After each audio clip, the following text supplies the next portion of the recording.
Okay, good morning, everybody. Even though we're not supposed to greet people, but still a chance to see some faces we haven't got to see in a while, or at least names of people without their videos on. I would like to begin this morning by giving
Sorry about that. Okay. You can hear me now, right? Okay. Give me 1 second here.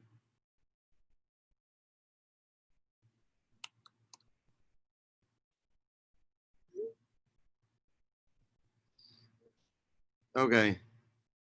Somebody just give me a thumbs up that you can hear me fine. We can hear me. We can hear me. Okay. Hold on. Okay. Thank you, Howard. Good. All right. So let's start again, even though I didn't really start. I want to give really two introductions this morning. One is to what the goal of this morning is supposed to be, what the job of Kinos is really supposed to be. And then I want to share a little bit about Rabbi Elazar HaKalir and to why he is the person we need leading us in Kinos this year. So to do a little bit of perspective as to what our job is supposed to be this morning, we're going to look at a Gemara that we've heard many times. And when I start to say, you're going to say, oh, we know that Gemara. But I want to share with you a piece from that Gemara that I think we tend to skip. And that is the famous Gemara about, I don't like to use the word famous a lot, but it's famous. And that is the story about Rabbi Akiva and the foxes. And I'll tell you why we have to reread this Gemara. So the story goes that, of course, Rabbi Gamliel, Rabbi Akiva, and his chaverim, the Tanaim are walking, and when they get to Harabayis, Ra'u Shual Sheyotzim Beis Kodesh HaKadoshim, they see a fox running out from the Kodesh HaKadoshim, and it's terrible. It's terrible.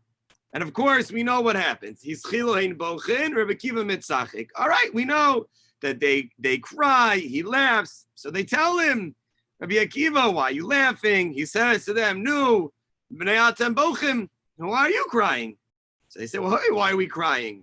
Pasuk says, V'hazara karev yumas, that whoever, even if you're not a non-Kohen that comes too close to the Beis HaMikdash, will get killed. How the more so we should be, of course, crying now, because now is a fox. A fox is running out from where not even a Levi, other Shevet could go. V'lo nivke, we're not going to cry. So says Rabbi Akiva, l'kachani mitzachik. That's why I'm laughing. We'll come back to Rabbi Akiva a little bit later this morning. Rabbi Akiva, just like we needed him this year on Pesach, and we needed him throughout the last few months, his hope and his optimism, we're going to come back to Rabbi Akiva a few times. But the Rabbi Akiva says that there's two nevuos. There's two nevuos, one of Uriah and one of Zechariah. What's the connection? Uriah itzel Zechariah. What do they have to do with each other? Uriah is Mikdash Rishon and Zechariah is Mikdash Sheni. So says Rabbi Akiva, Tola Akasa Nevuasol Shel Zechariah B'Nevuasol Shel Uriah. Uriah, it was talked about, it will be terrible. Sion Sadate Charesh, it will be desolate and destroyed and wiped out and terrible. And Zechariah is Odyeshu Zekenim Zekenos. Well, they'll be sitting in Yerushalayim on the park benches with the kids, and it'll be great. So says Rabbi Akiva, until the first prophecy happened, I didn't know that the second prophecy could happen. But now that I saw that the first prophecy happened, that terrible things and desolate and wiped out, once I know that that could happen, I know that the second prophecy could happen as well. Why do I quote this Gemara? Because we usually focus on this Gemara on Rabbi Akiva and his extraordinary capacity for hope. There is nobody like Rabbi Akiva. Whenever something happened in this world, Rabbi Akiva is able to have hope and optimism. Beis HaMikdash is destroyed, we can get close to God. We can still talk to Hashem. There, he loses 24,000 students, 5 more students. There's the Tanaim are coming to him during Pesach because they need hope and inspiration. He's got it. He usually is able to look at tragedy, to look at trauma, and to say, even though it's burning right now, I see in those flames Zechariah's vision. I see where there's this old people on the benches, hope, aspiration. But I want to talk about a different line from this Gemara. There's another line from this Gemara that says, Tala hakasav nevu'asol shel Zechariah bin nevu'asol shel Uriah. Tala means dependent. What does it mean, dependent? You have to realize, you see, we always think that Rabbi Akiva was looking at it like, all right, listen, it's really bad. It's horrible. It's burning. It's in flames. But I have hope. I have aspirations that'll one day be better, and therefore everybody else, and that in and of itself is tremendous and uplifting and motivational.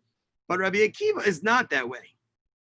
We hope for peace, serenity, all those things, but Tala means it doesn't come free. Tala means that in order for me to get to the prophecy of Zechariah, of Od Yeshu Zekenu Zekenos, in order for me to get to the point where we'll be sitting on the park bench in Yerushalayim in redemption, which we already have part of it today. We have park benches in Yerushalayim. We have Yerushalayim. But to get to that place, I have to pass through these eras in Jewish history. I have to get through a Tisha B'Av. He's not laughing. He's not just mitzachlik, ha ha ha. Look at this. Even though it's bad, I know it will get better. He's saying if you want to be hopeful and positive and optimistic, it means that we are going to, throughout Jewish history, give up our homes, give up our land, our children, our families, our sense of safety, of security. How many sacrifices in Jewish history have there been so that we can get to a place of security? Right? No country in the world does their Memorial Day like Israel does it. Right? Israel's Yom HaZikaron goes right into Yom HaAtzmaut. Why was that the vision of the founders of the state of Israel when they introduced this idea of Yom HaZikaron? Why is it that the day of sadness literally goes right into Yom HaAtzmaut? This, maybe, I don't know, they knew this Gemara, they didn't know this Gemara. But the point is, in order to get to Yom HaAtzmaut and to get to that better place, there are things that we've had to give up. There are tragedies we've had to live through. There are terrible moments that we've had to suffer and endure. It's not just that I look at the bad and I say, one day it will be better. That's optimism. And the truth is, as we shared Pesach time, most of us are that kind. One day it will be better. We're optimistic. And Rabbi Akiva, though, is able to say, I'm going to look at that. I need that in order for these things to happen. And that's how Rabbi Soloveitchik described really how we look at pain, how we look at tragedy, how we look at history. It's not only that bad things happen, but that in order to get to places that are more secure and are safer and are more peaceful and are harmonious and are happier and are more positive, we've had to look through and live through Jewish history. And that's Tala HaKasav Nivu'asal Shel Uriah V'Nivu'asal Shel Zechariah. Not just that, well, this happened and now the rest can happen. It's more than that. It's because I've lived through that. Because I lived through Uriah's terrible description of desolation and decimation, I know that I will get to a place that is better.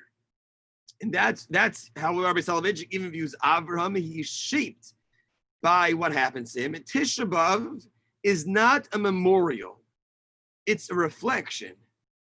We reflect on life to get better, to concentrate on how those days of tragedy has shaped us. It's one communal day of reflection. And Rabbi Soloveitchik says that man has to search and desire to be happy. Right? Today, though, we live in a world, we want everything right now.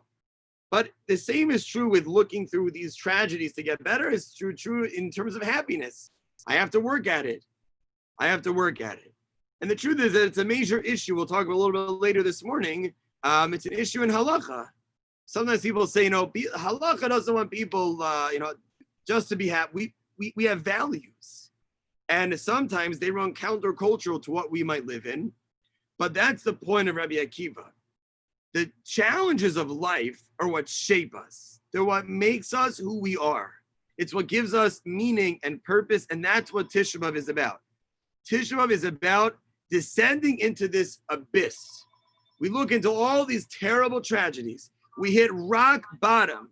We hit the Nevuah of Uriah, and that's Yerushalayim that was uprooted, plowed. We'll say later in Nachem, Izuya, Chareva, Shomema, and at the bottom of that pit, that's where that darkness, that's where we grow and we reflect.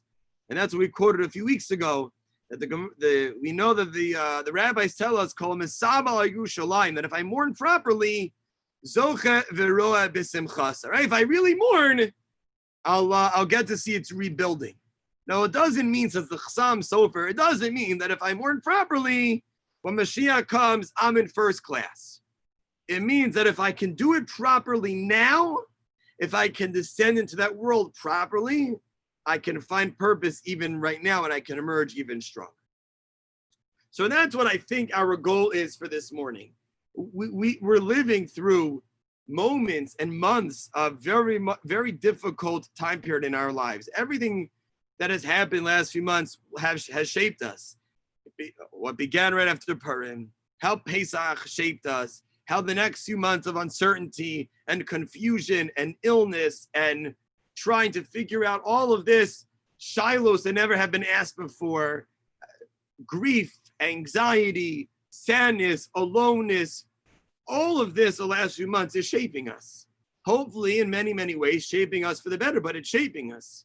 And how we respond to this, I mentioned a little bit last night, how we respond to these, even the next few months of uncertainty, and how we deal, we'll talk about sinas chinam, how we deal with others, how we talk about others, how we might differ in maybe what our approaches are and the standards, of health that we hold ourselves to, and how we look at other parts and other communities. This is going to shape us. And we have to look at this time period and say, okay, if I want to emerge from this, a better, stronger nation, stronger person, stronger family, I can't just say, I hope it's going to get better, but I really, really have to be Rabbi Akiva. We need to be Rabbi Akiva. And that's also why I think Rabbi Elazar HaKalir is perhaps the person to lead us, who always leads us in kinos, but why really he is the person, especially this year. And I'll explain a little bit why. We know that in a little bit we'll begin to say kinos. I'll put it here in the chat box that a number of places to access kinos this morning, both online and although we can put it right here. First one is from the OU. Oh, sorry, second one will be just from Sefaria here, so you can access the kinos if you want, if you don't have one at home, as we go along. But we know that Rabbi Elazar HaKalir is really the paitan that we go by, right? He is the author of many, many of the kinos. For sure, the first number, 10 to 15 of the kinos that we'll say this morning are written by Elazar HaKalir. So let me give a little bit of an introduction, which you really haven't done in a number of years, to Rabbi Elazar HaKalir, just a little bit about who he was. We've discussed sort of in the past a little bit of history, when exactly he lived. But why is Rabbi Elazar HaKalir, what makes him able to capture so much of the sorrow and the pain that we feel? So there is an opinion in Tosfos, in the Gemara in Chagiga, that Tosfos says that Rabbi Elazar HaKalir is Elazar, and he is the son of none other than Rav Shimon Bar Yochai. And that is an opinion in Tosfos in the Gemara in Chagiga, that he is the son of Rabbi Elazar of Rav Shimon Bar Yochai. And this Tosfos is recorded in the Rush, so it's halacha. Now some have said can't be. It can't be that that's Rabbi Elazar ben Rav Shimon, because he had to have lived earlier, which are alluded to in his poems, maybe the 6th century, the 9th century, and if you looked at some of the poems, maybe it can't be. But let's develop this opinion of Tosfos a little bit more. Who is Elazar, the son of Rabbi Shimon? What do we know? How can we read the kinos differently this year, knowing who Elazar HaKalir is? So Elazar is the son of Reb Shimon. He's a boy. He had a great father. And he had a great teacher. Reb Shimon Bar Yochai is after Rabbi Akiva, who lost all of his Talmidim. And he goes into the Darom. He goes, and Gemara in Yevamos tells us he makes 5 new students. One of them is Reb Shimon Bar Yochai. And he has this son, Elazar. Now, Reb Shimon Bar Yochai was not politically correct. Right? When the Jews were being ruled by the Romans during the Hadrianic persecutions, Rabbi Shimon Bar Yochai was sitting around and discussing the Romans who did these amazing things. They built palaces and aqueducts. And Rabbi Shimon Bar Yochai said, he's not doing this for the Jewish people. They're building bridges to collect tolls, aqueducts to feed their armies, to fight wars. So someone hears what Rabbi Shimon Bar Yochai said. They run, they tell the Romans. So Rabbi Shimon Bar Yochai flees, he runs. And he doesn't just run alone. Who does he take with him? He takes with him his son Elazar. Now, they went into hiding and they were afraid. They were afraid because his wife would come every day to bring them food. And Rabbi Shimon Bar Yochai said, they're going to capture you. We need to go into hiding. He tells his son, we're going to go into hiding. And even mommy's not going to know where we are. And imagine telling that to a boy, they're going to go to hiding, and even mommy's not going to know where we are. So where do they go famously? So if we were together in Shul, or if looking out now, I guess you were all just crammed into my office. But where do they go? What cave do they go to? They go to Meron. They go to Meron. And Rashi says the cave in Meron, where we go today, where you've gone maybe on a tour, or you've gone on Lag BaOmer, that cave, some say it's in Lod, but that cave in Meron, Rashi says that's where they went to hide. They didn't have much there. We know they have the Buxer tree. For most of you, Buxer is the only time you ever saw Buxer is in school on Tu B'Shvat, when they gave you a bag. At least when I was growing up, you got a bag on Tu B'Shvat. Raisins, which you really didn't want to eat. Buxer that you threw at everybody else. And a fruit roll-up that, of course, you ate. But everything else, there was no reason you would ever touch any of that other stuff. So they go into hiding. In this cave, the Medrash says that Rabbi Elazar HaKalir, who's now just Elazar, has a lot of questions for his father. How did the Jews live in the desert without food and water, without clothes? This is their discussion in the cave. And the Mefarshi HaMedrash say that Elazar is asking his father personal questions. Nu Abba, how are we going to survive? How are we going to live in this cave? So, Bar Yochai, don't worry. In the desert, there was a cloud, there was fire. Elazar says, yeah, but we're not in the desert. We're in the cave. There's no fire. There's no cloud. Nothing to lead us. How are we going to survive and live in this cave? And in fact, the Gemara in Shabbos tells us there's more to the story. The Gemara in Shabbos says this is the background to Lag BaOmer. Okay, so the story continues. The story continues and says the following. The Romans had a downfall, and out of the cave comes Rabbi Shimon Bar Yochai, and the Zohar and all of that. And his son, who lives in the cave, also becomes this great scholar. And Rabbi Shimon Bar Yochai said about his son, and he absorbed many of the lessons that he taught him. He says, I taught Torah to a lot of people, but only a few of them are B'nai Aliyah, like this really select group. And he says, included in that group are Ani ubanai mehen, me and my son. This is Rabbi Elazar HaKalir. Rabbi Elazar HaKalir was the son of Shimon Bar Yochai. He lived in the cave with his father. He absorbed the teachings. He was running away. So not only does he have that feeling of Jewish history, of feeling running from one country to the next, of one exile to the next, of one persecution, pogrom, attack to the next. He's running away. He's also, I feel this Tisha B'Av, we're in our caves in some sense. We're living like Elazar lived. We're not out as much. We're living with this sense of confusion, of questions. We're in this cave. We have our questions. Why is this happening? Why does this keep happening? This is not the desert in Mitzrayim. And what does Elazar learn from his father? That's what we're going to see over the course of this morning. What we'll see over the morning is the keynotes provide us answers to these questions, whether that's through Emunah, through Torah, through Tefillah, ways that we find connections to the answers to these questions. And that really is why Elazar HaKalir, even though there are thousands of keynotes that have been written. Now, a number of those keynotes, just to understand a little bit stylistically, A number of those keynotes we were never going to include because they might be heretical, they might not be accurate, they don't really quote Chazal. So that didn't even get into the arena, okay? In days that they weren't piping in, crowd noise, when there was a real arena. So that number of keynotes were never allowed in. Then there are some keynotes that were allowed in, but why do we choose Rabbi Elazar HaKalir? Because he lived during this time. He lived a life of running, of exile, of confusion.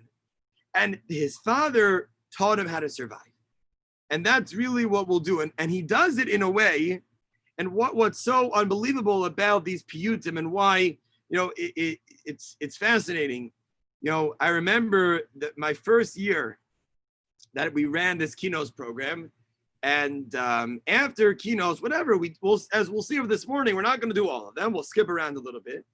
So somebody afterwards asked me, we didn't get to all of them. I say, you don't have to say all of them. He goes, well, which ones are we gonna, what are we gonna say next year? I said, we'll figure out what we're gonna say next year.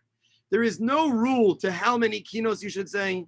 Even the halacha tells us it's better to say a few of them, understanding them, read the English, share in the chat box that I shared, and the email that I sent out is the OU's keynotes, the Mesorah Sarah from Rabbi Weinreb, who's a tremendous job in translating the Art Scroll. But if we read the keynotes, what's unbelievable about them is that they're full of references to Chazal, to Midrashim, to Gemaros, all written with a prose and a beauty and a poetic way about them that is magnificent. And what a number of the keynotes do is that it uses them through the Aleph base. The significance of the Aleph base can't be denied. It's how the world was built, and that's how the world will be rebuilt. And Shlomo Carlebach tells a story about one of the holy Reginer Rebbe. The Regina Rebbe, the Hasidim are descendants of Boyan, of Ger. So the original Regina Rebbe was orphaned at 7 years old. And he had an older brother who was 14 years old. His brother's name is Avram. So they go to Cheder, and they sat in Cheder for the first 15 minutes. And he couldn't take it anymore, so he runs into the woods. In modern psychological terms, this kid had a lot on his mind. He was orphaned. He didn't have grief counseling. He didn't have, JCFS. He didn't have any social workers. And the Cheder Rebbe was also not trained in psychology, so he got angry at him. And he called this 14-year-old boy together, this 14-year-old brother. They told him, your brother, they say he's a good for nothing. So Avram says to him, his brother is saying to the Cheder Rebbe, defending his 7-year-old brother, there's no place in all of God's Gehenna for a teacher who mistreats his students in that way. That's number one. But number two is, he says, there are certain souls that just need the Aleph base, and they'll develop a whole new approach to Chassidus. So my brother came in, he heard the 15 minutes, the Aleph base, that's all he needed to hear. And that's really what keynotes are about. It's using Chazal, Aleph base, the letters, the building blocks of Judaism to rebuild ourselves, to look into tragedy, and to get better. There's a Rav Sher, the greater Rav Sher from the Aguda. So he used to carry with him a document. He used to have with him a document. Rabbi Weinreb told me years ago that Rabbi Weinreb took a picture of it and he gave it to a curator of the Holocaust Museum. He said, no, it's not so important. But what was this document? They said that Germany, the Germans divided Poland into different districts. Okay. And there was one commander based in Krakow, and he writes to all of the other district commanders who were sort of secondary to him, for the right price, you can let a Jew escape. That's what he would tell. Right? We know, we have stories that some Germans could be bribed, not others. But he says, for the right price, you can let a Jew escape. But he says to him, this document, they have it. There's one kind of Jew that can't escape, no matter what. He tells them it's called a Talmudish Yid, a Talmud Jew. And he said, because these Talmudish Yidin, They have the power with their alphabet to recreate the germ, he says. They can regenerate anything. And that's why we use the kinos. We're like Rabbi Akiva. We are Tala Hakasav Nevuaso Shal Uriah V'Nevuaso Shal Zachariah. We absolutely look directly into the eye of tragedy to say, from this tragedy, I am going to grow. From what's happening, I will become better. Not just that I hope. We have to have optimism. We have to have emunah and faith. But like Rabbi Akiva, I understand that what I'm going through will eventually lead us to a better place. And there's no better way to do that than through the Aleph phase. So we'll begin this morning with Kina Vav, which is Kina 6.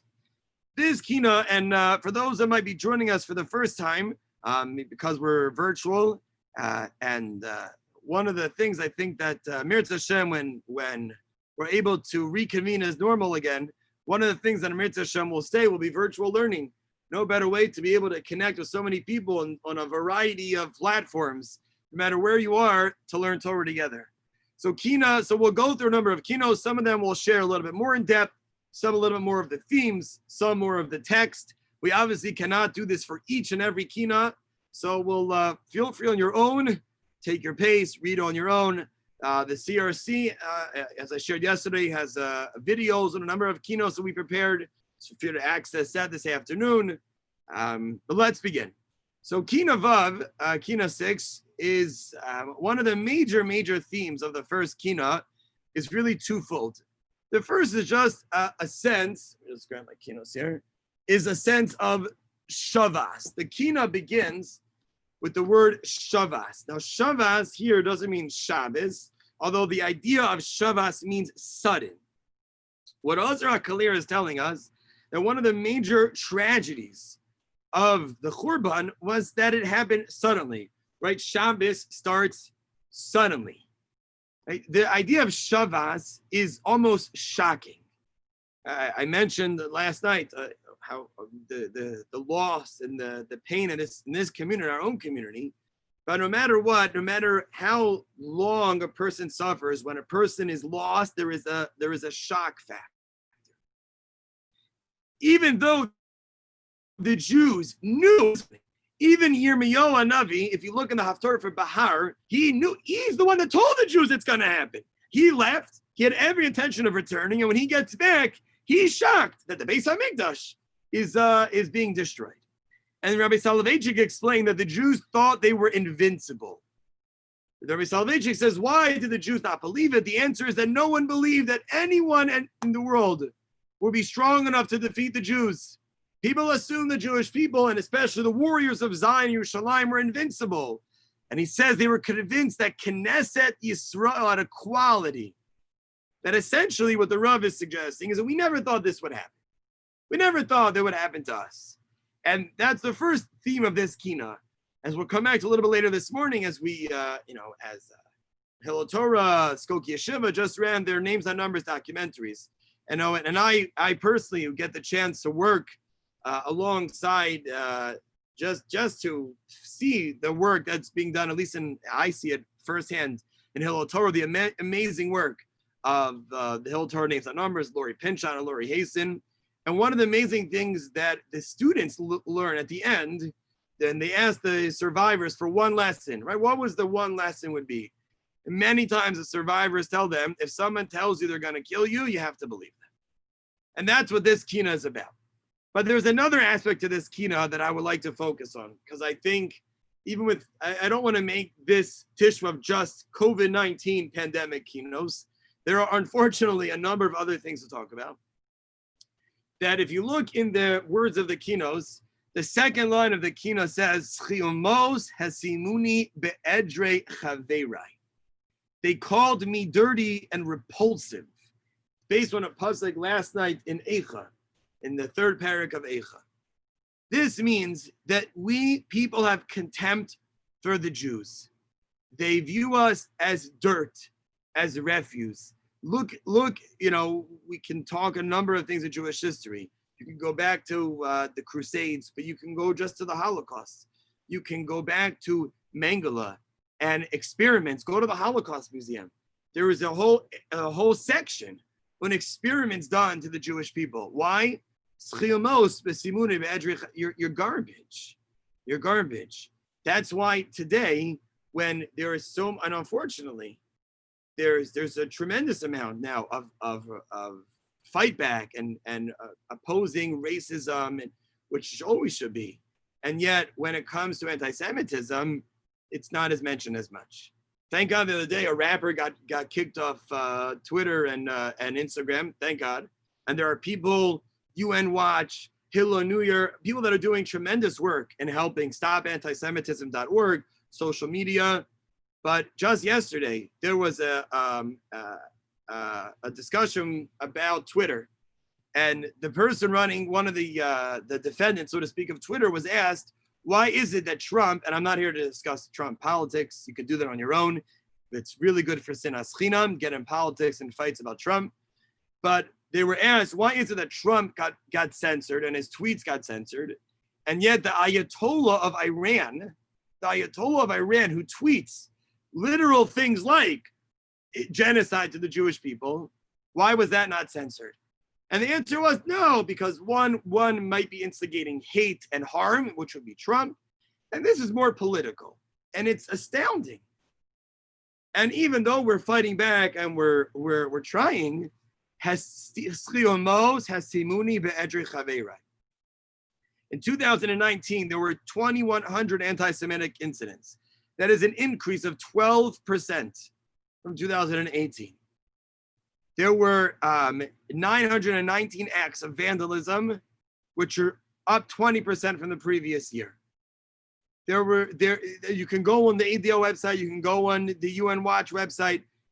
In last November, the UN General Assembly Committee adopted 8 resolutions to single out Israel, 0 in the rest of the world. Right? You should go online, look at the UN Peace Watch. There's a UN Peace Committee group of nations that has included China, Iran, Syria, never Israel. This is a major theme of the keynotes, and it is something that we should realize is not Jewish history, it is Jewish present. It is happening right now, and we must raise our voices. That when just last week, there was a girl on TikTok who drove in front of Hillel Torah and sang, free Palestine. So happened to be that enough people reported her, and she apologized. Now, if you watched her apology, it was nice, and thank God she did it, but it was obviously written from a script. And if you go back and look at the rest of her TikTok history, it's a lot about free Palestine. So we have to make sure that when these things do come up, we say something, and we're vocal, and we're out there, and we're telling congressmen, and we're reporting things on social media. Right? Illinois, the district in Illinois, almost had a Holocaust denier, who at least got to run for office. So these are things that are not they're not in the past. They're not in the Crusades. They're not in Tach V'Tat. They're not in the Holocaust. They're 2020 July. And we have to make sure we realize that and that we are making sure that we do everything in our power to fight against it. We'll begin this keynote. You can say it inside. You can say it on your own, and then we'll continue in about a minute or two with the next keynote.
We will we'll continue straight.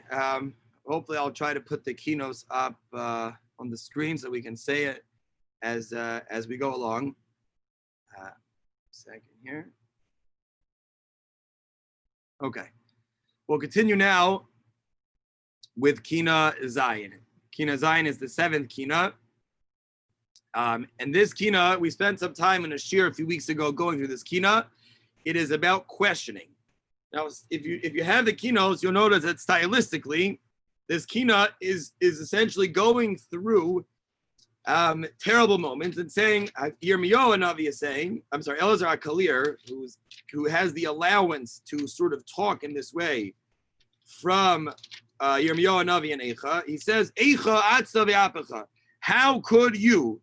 We say that essentially we're saying, how could you, Hashem? And the next line is, and not remember velo zacharta, a good moment. So, for example, the first line is Eicha atza ve'apecha. How could you, Hashem, allow your anger to la'abed bi'ad adomim emunecha, to ruin your loyal people? Adomim are the Romans, and you didn't remember the bris ben habisar. That's essentially what we're doing here. We're talking about Hashem, remember all of the good things that we've had and how great we were, right? It accentuates the pain of how bad we are when we realize how good it could have been, or really how good it was. And if you go through this Kina, you'll notice a number of lines. For example, number 2 is Eicha ga'arta bega'arascha, letter Gimel. How could you scorn us and not remember how you traveled with us, or that you gave us the Torah? The Paitan here is arguing that God has forgotten his promise that the Torah would be permanent in the Jewish people. Now, just as a quick recap of a shir we gave a few weeks ago, we're not going to give the whole shir, but very, very briefly, we described that this is a strange thing. We should not be able to talk like this. How could you? How could you do such a thing? And the only reason, and this year for sure, we have questions and confusion and uncertainty, but it's important to remember that we are doing this because our Emunah allows this. Yirmiyahu Navi does this in Eicha, and only because of that, says Rabbi Soloveitchik, we can do it on Tisha B'Av. And we're not saying like, yeah, I don't agree with you. We're asking questions. Chazal allow us to ask these kind of questions. And then we're able to, in some way, strengthen our Emunah. So I want to actually this year focus on one of the lines and share with you, the line that says, the 4th to last stanza, hold on. But the line says, Eicha zachta samech b'sa'aracha, l'sagir b'yad ze'afim sahadecha. How could you condemn us in your fury? You imprisoned us. The lo zacharta oz adi adayim. You didn't remember the crowns. Itarta la'avodecha. What are these crowns? So the Chazal tell us that these crowns refer to tefillin. Tefillin is a crown on our head. It's a reminder of the power above us. The king of Israel wears a crown not because he has a full power, because he's limited, because there is God above him. What we're saying in this Kina is Hashem is furious at us, but he didn't remember these crowns. That we know that we have a God. I want to share a little bit about tefillin this morning. It is fascinating to study tefillin throughout history. Elie Wiesel actually said that he was once walking with someone and he sees this person who remembered him from the camps. And he said he'll say one word to him and this man will remember Elie Wiesel. So he says to the man, chevel, rope. All of a sudden the man remembers. They would both use a rope to wrap tefillin in the camps, so they wouldn't forget how to wrap it when they would be redeemed. There was a certain power of tefillin. I remember Rabbi Schachter. It's true. This is a story that he didn't even know. Rabbi Schachter's father, Herschel Schachter. I completely forgot about this story. But Herschel Schachter's father was, of course, one of the liberators for Buchenwald. He's one of the first people in with General Patton. And when he gets in, there's a young boy there. And he says to this young boy, what can I do? How can I help you? And he says, I smuggled my tefillin the whole time. The Nazis never saw it. But now they found them, they took them away. So Rabbi Schachter takes out his tefillin and he gives it to the boy. He never doesn't ask for them back. Rabbi Schachter stays there for a while. He goes back, he becomes the rabbi, whatever it is. This boy obviously goes to Israel and he grows up and he has his own children, and his own child becomes a major person in the intelligence community. Frum guy. And he was once asked to speak in America at the Jewish Center. The Jewish Center. Now, the Jewish Center had a rabbi many years ago, Rabbi Schachter. So he, not realizing that Rabbi Schachter was the rabbi, this happened, I believe Rabbi Levine already was the rabbi. I think this happened maybe 10 years ago. He gets up and he tells this story about his father. He had tefillin from a rabbi who liberated him in Buchenwald. So after he finishes his speech, they tell this guy, I don't know if you know this, but the person you're talking about who gave your father the tefillin, his son was the rabbi of this shul. So Rabbi Schachter calls him up and he still had the tefillin. He gave the tefillin back to Rabbi Schachter.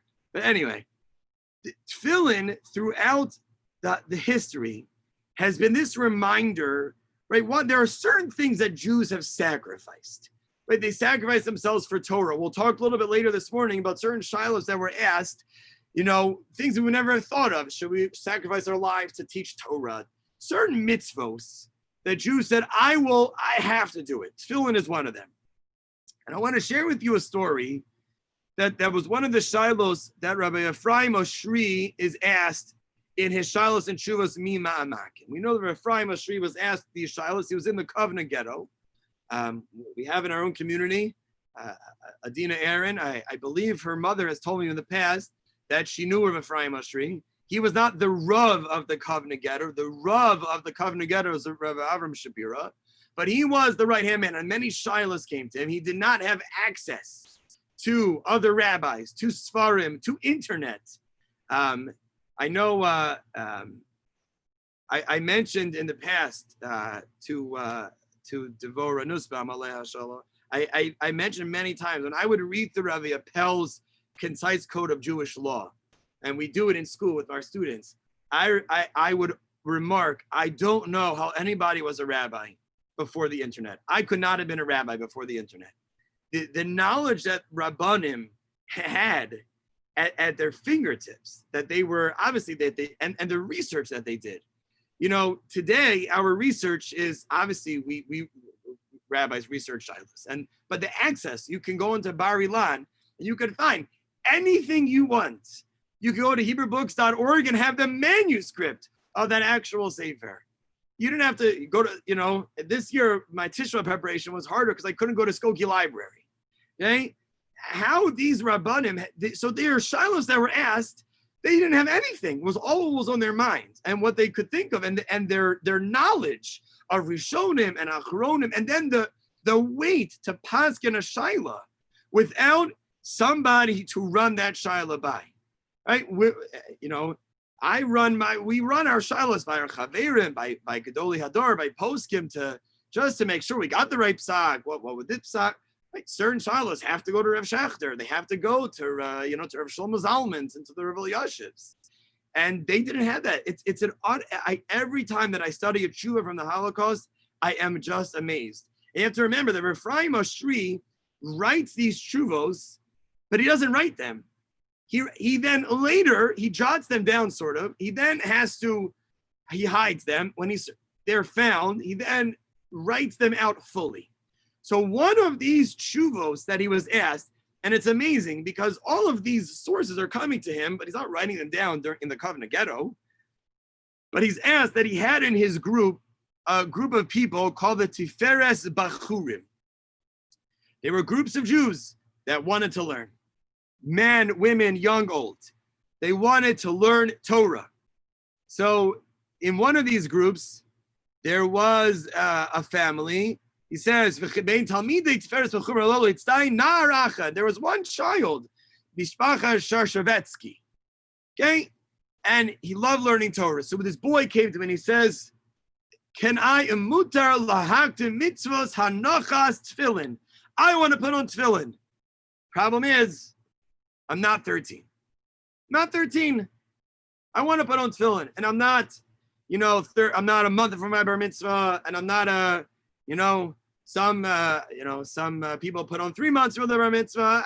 I'm not even close. But I want to wear tefillin. What can I do?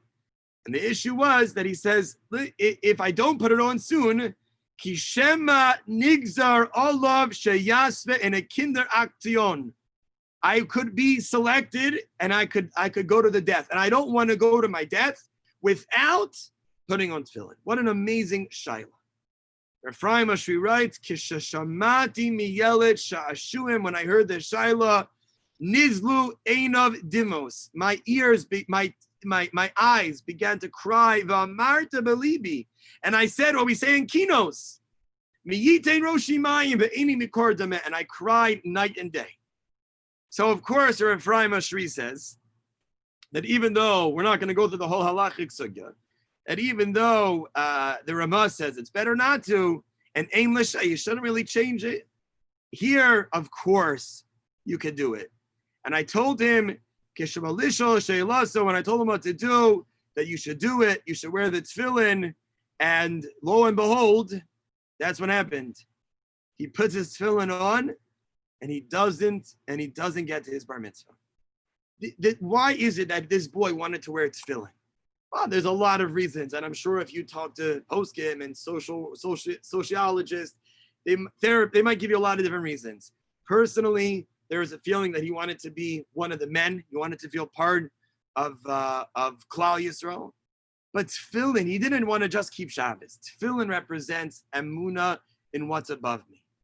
That I wear a crown because I'm connected to the Ribbono Shel Olam. And I'll just share with you one more fascinating story from the Holocaust, but it's a story that shows just the power of tefillin.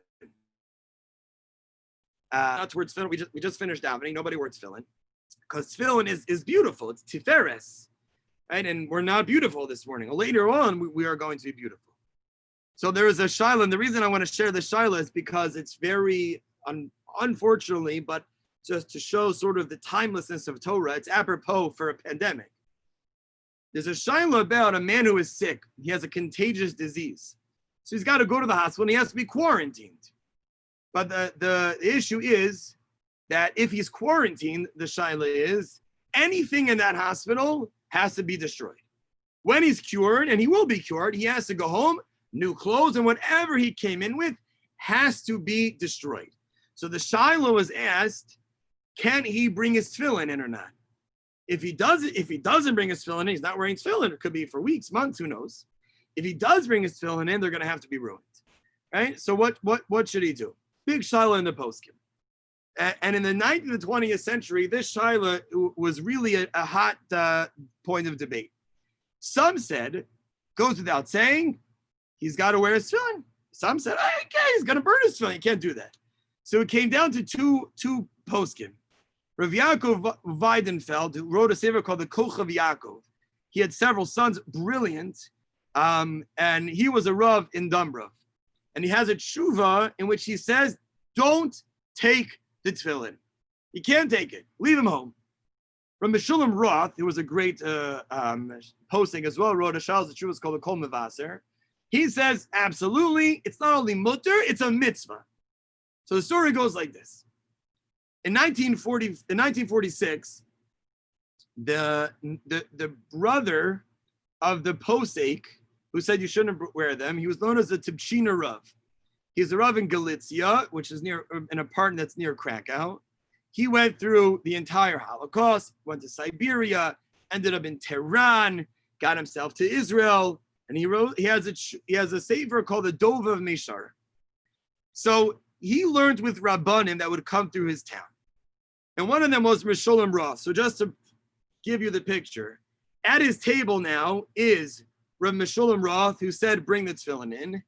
And his brother, his brother who said, you shouldn't bring the tefillin in. So he says, sit down to Meshulam Roth. I want to tell you something.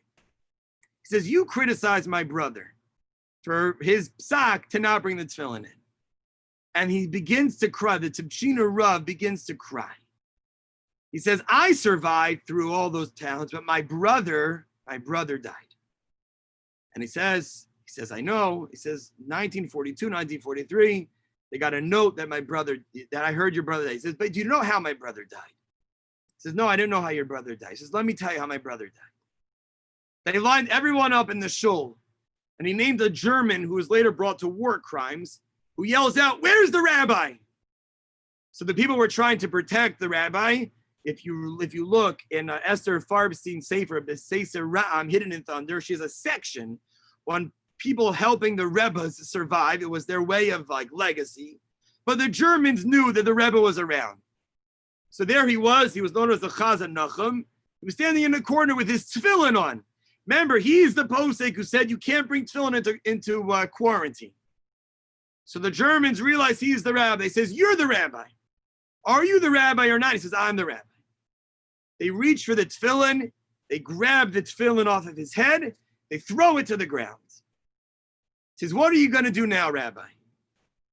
So the Chazan Nachum says, I'm going to bow down and I'm going to pick them up and I'm going to kiss them.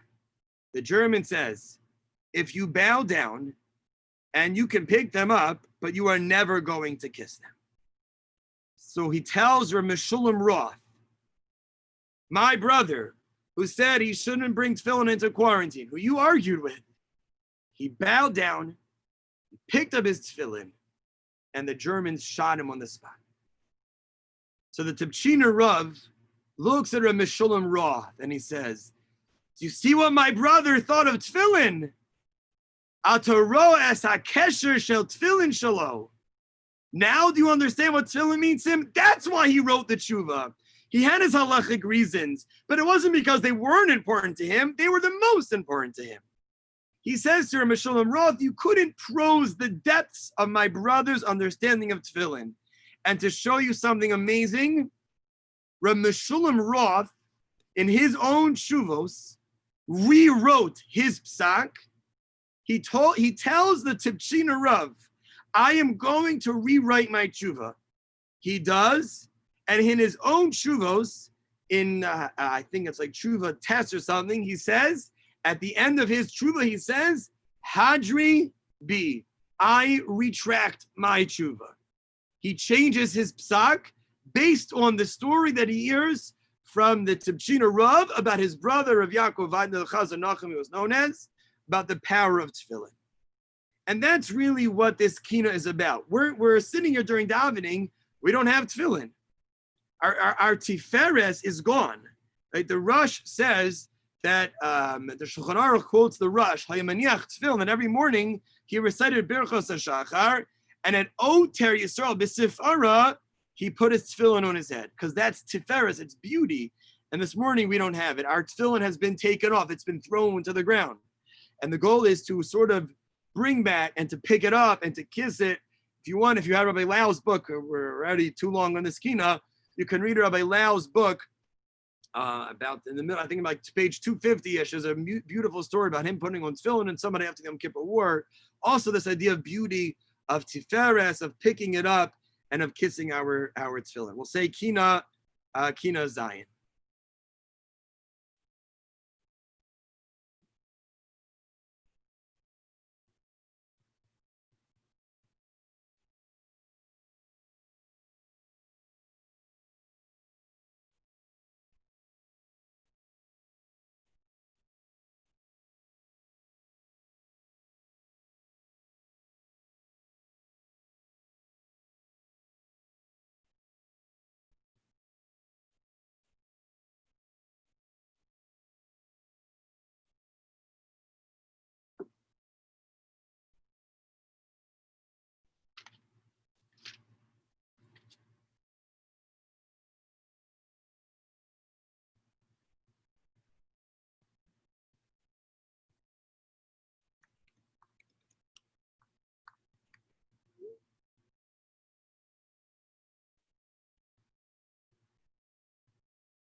As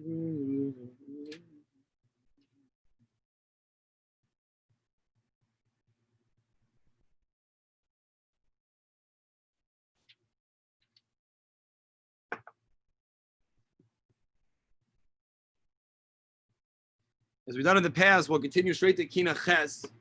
Kina Ches is A'ade Ad Chug Shamayim.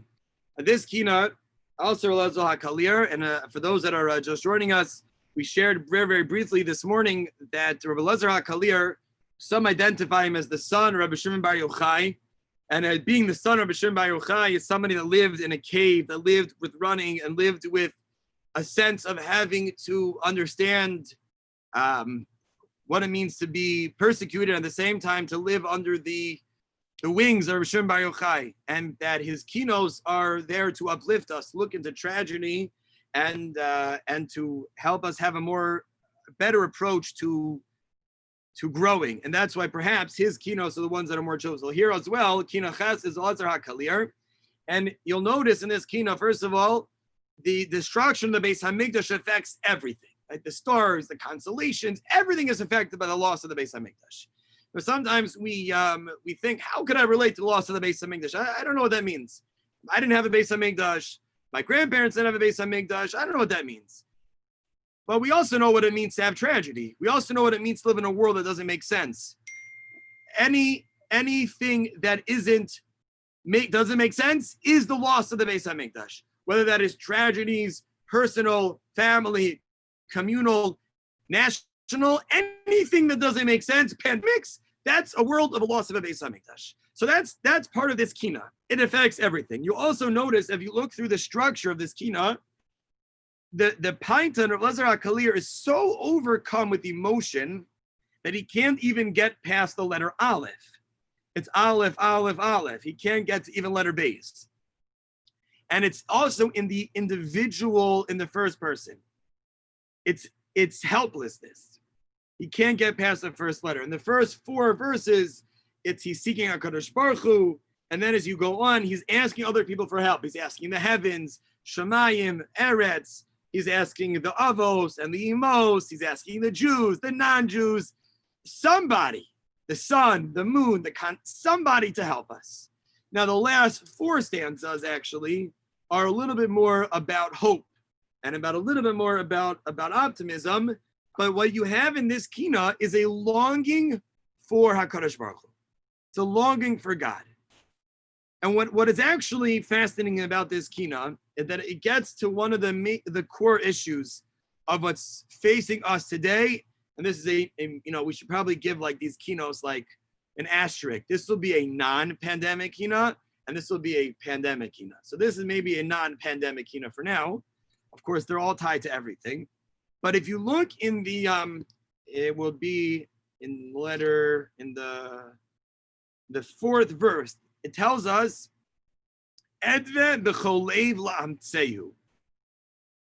I seek God. I seek HaKadosh Baruch Hu. That there is this burning desire to get through to HaKadosh Baruch Hu. And I want to have this relationship, with HaKadosh Baruch Hu. And what's interesting here is that we're really good. We're really good at davening. And we're really, really good at chesed. And we're really, really good at a lot of things. But what the Balakina is telling us in that line, Eda b'cholev la'amtzeyu, Eda milin, I wish I knew the words. What do you mean we know the words? We know the words. We can daven. We have Tehillim. We have lots of things. What does it mean, I wish I knew the words? If you look in the Shulchan Aruch, when the Shulchan Aruch begins, the first comment of the Shulchan Aruch, we won't get into a history of the Shulchan Aruch and the Ramah, but the Ramah, who of course is writing, who's about 50 years younger than Rav Yosef Karo, than the author of the Shulchan Aruch, who's writing the Ashkenazic, minhagim and differences to halacha, is usually very, very, very short. The Shulchan Aruch will say something, and the Ramah will say, we don't do this, or we do this, or ein noagin kain, or yesh noagin kain. The first halacha that we have is to wake up like a lion, niskaber kariba boker. And there the Ramah says this long paragraph, Shevisi Hashem lenegdi samid, you're always in front of God. It's a klal gadol b'Torah. It's a great lesson that ein yeshiva sa'adam. Anything you do, you're sitting in front of God. Why does the Rama start out halacha by telling us shivisi Hashem l'negdi sam? Of course we know that. It's because he's saying every halacha that I give you, every halacha that we will discuss, from the first halacha on how to tie shoes and negel vaser in the morning to Hilchos Shabbos and Hilchos Tisha B'Av and business and kashrus and anything in between. Every single law is shivisi Hashem lenegdi samid. What the Balakina, what the Python is saying here is it's not that we don't know the words, is that we don't know the power of the words. I wish we knew how to make sometimes our tefillah a little bit stronger. And now I will shift a little bit more to the situation we find ourselves. Rabbi Reisman tells an amazing story. Rabbi Reisman tells a story about a Hasidic Yid who finds himself in Vienna, in Austria, for the Yom Harai. So he's a Staliner Chassid. So if you ever daven by Staliner Chassidim, you'll know that Staliner Chassidim don't daven quietly. Like some people talk loudly in shul, and you always know who that person is. So Staliner Chassid, they daven a lot of screaming, a lot of shouting. So he goes over to the Rav, and he says, my minhag is to raise my voice during davening, and I hope you don't mind, I'm going to daven out loud. Right? Sometimes people come to rabbis, and they don't maybe say, what do you think, Rabbi? It's just, this is what I want to do, Rabbi. Not that that's ever happened to me. Chas v'shalom. Everybody is wonderful and amazing, and you're tremendous people. But the rabbi said, sorry, no, that's not our minhag here. We daven quietly, more bekavod rosh, somber. You can't daven that way. Fine. So this Staliner Chassid, Nebuch, he's in Vienna. He's biting his tongue. The whole davening is not screaming. Finally, comes time for the piyutim. By the way, this story, personally, is going to happen over Yom Narayim around the world. There are times that we're going to remind people, don't daven too loud, don't sing too loud, and we're going to burst out at some point because it's going to be too hard to hold back emotions.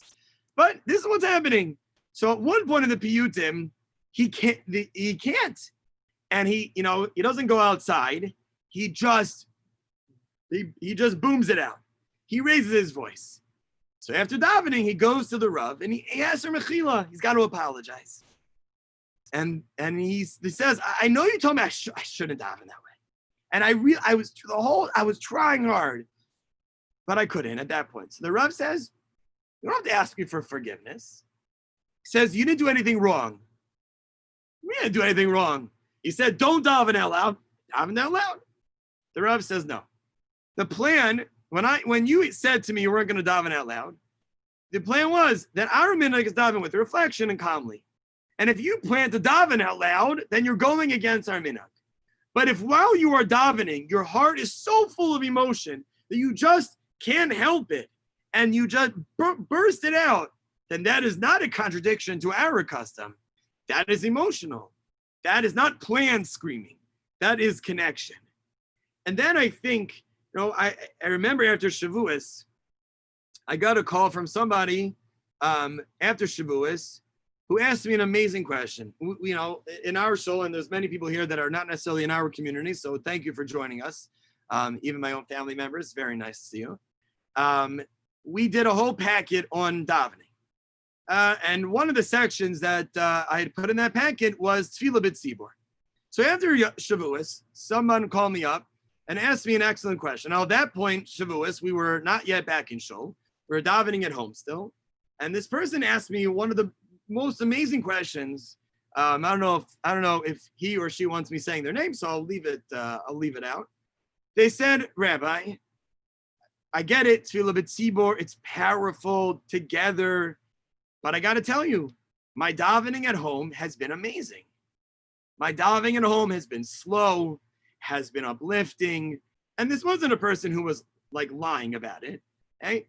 They really had, and many of us experienced that. Closer moments together, sincere davening, we could sing more. And now I'm coming back to shul, and there's going to be talking. It's going to be quicker. What do you suggest? So it's a great question. So I didn't have an answer for him because I shouldn't have an answer for him. I said it's a great question. And our goal should be that the davening that maybe we experience at home with more singing and more ruach and more focus. Maybe we read a paragraph in English because we had the time. There's no reason that shouldn't happen in shul.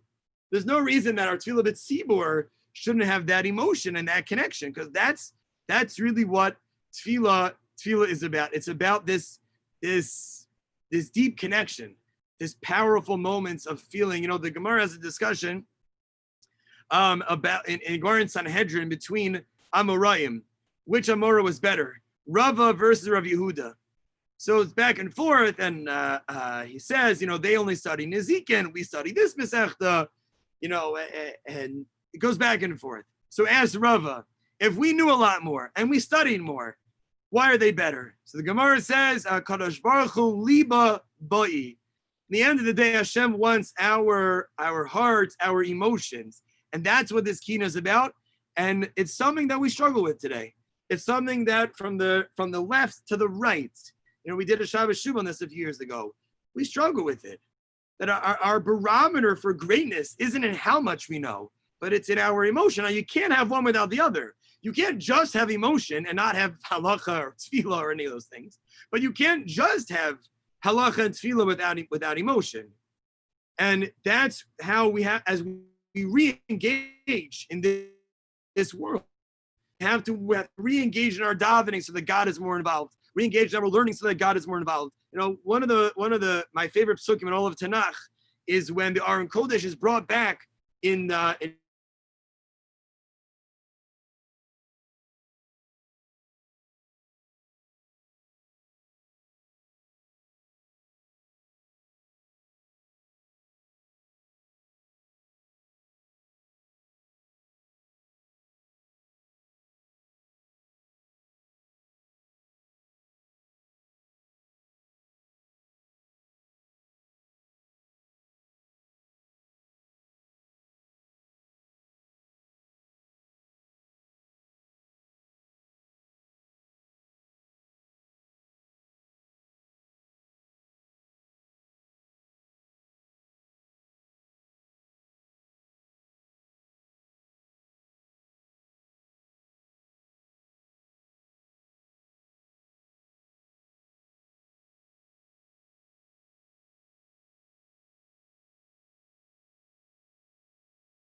ability on Tisha B'Av to sit there like we do on Pesach in our homes, right? And we have Sipor, the same way that we talk about Yetzias Mitzrayim, we talk about the Churban. And I would add the same way that we talk about mourning around our table, and we talk about all of these things, and we talk about sadness and tragedies. Do we talk about connection with God? Do we talk about emotions? Do we talk about tefillah? Do we talk about Hashem and the relationship we have with Him? And that's something that I think this kina is getting at, something that I think we should take to heart as we say this kina.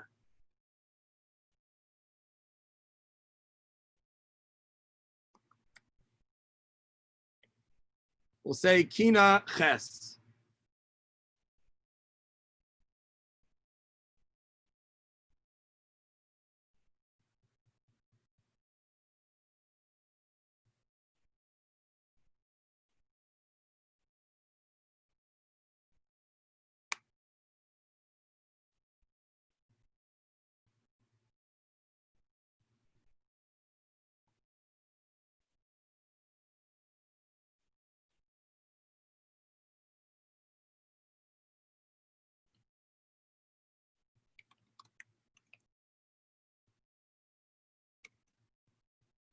Is the connection still bad? Can you still hear me?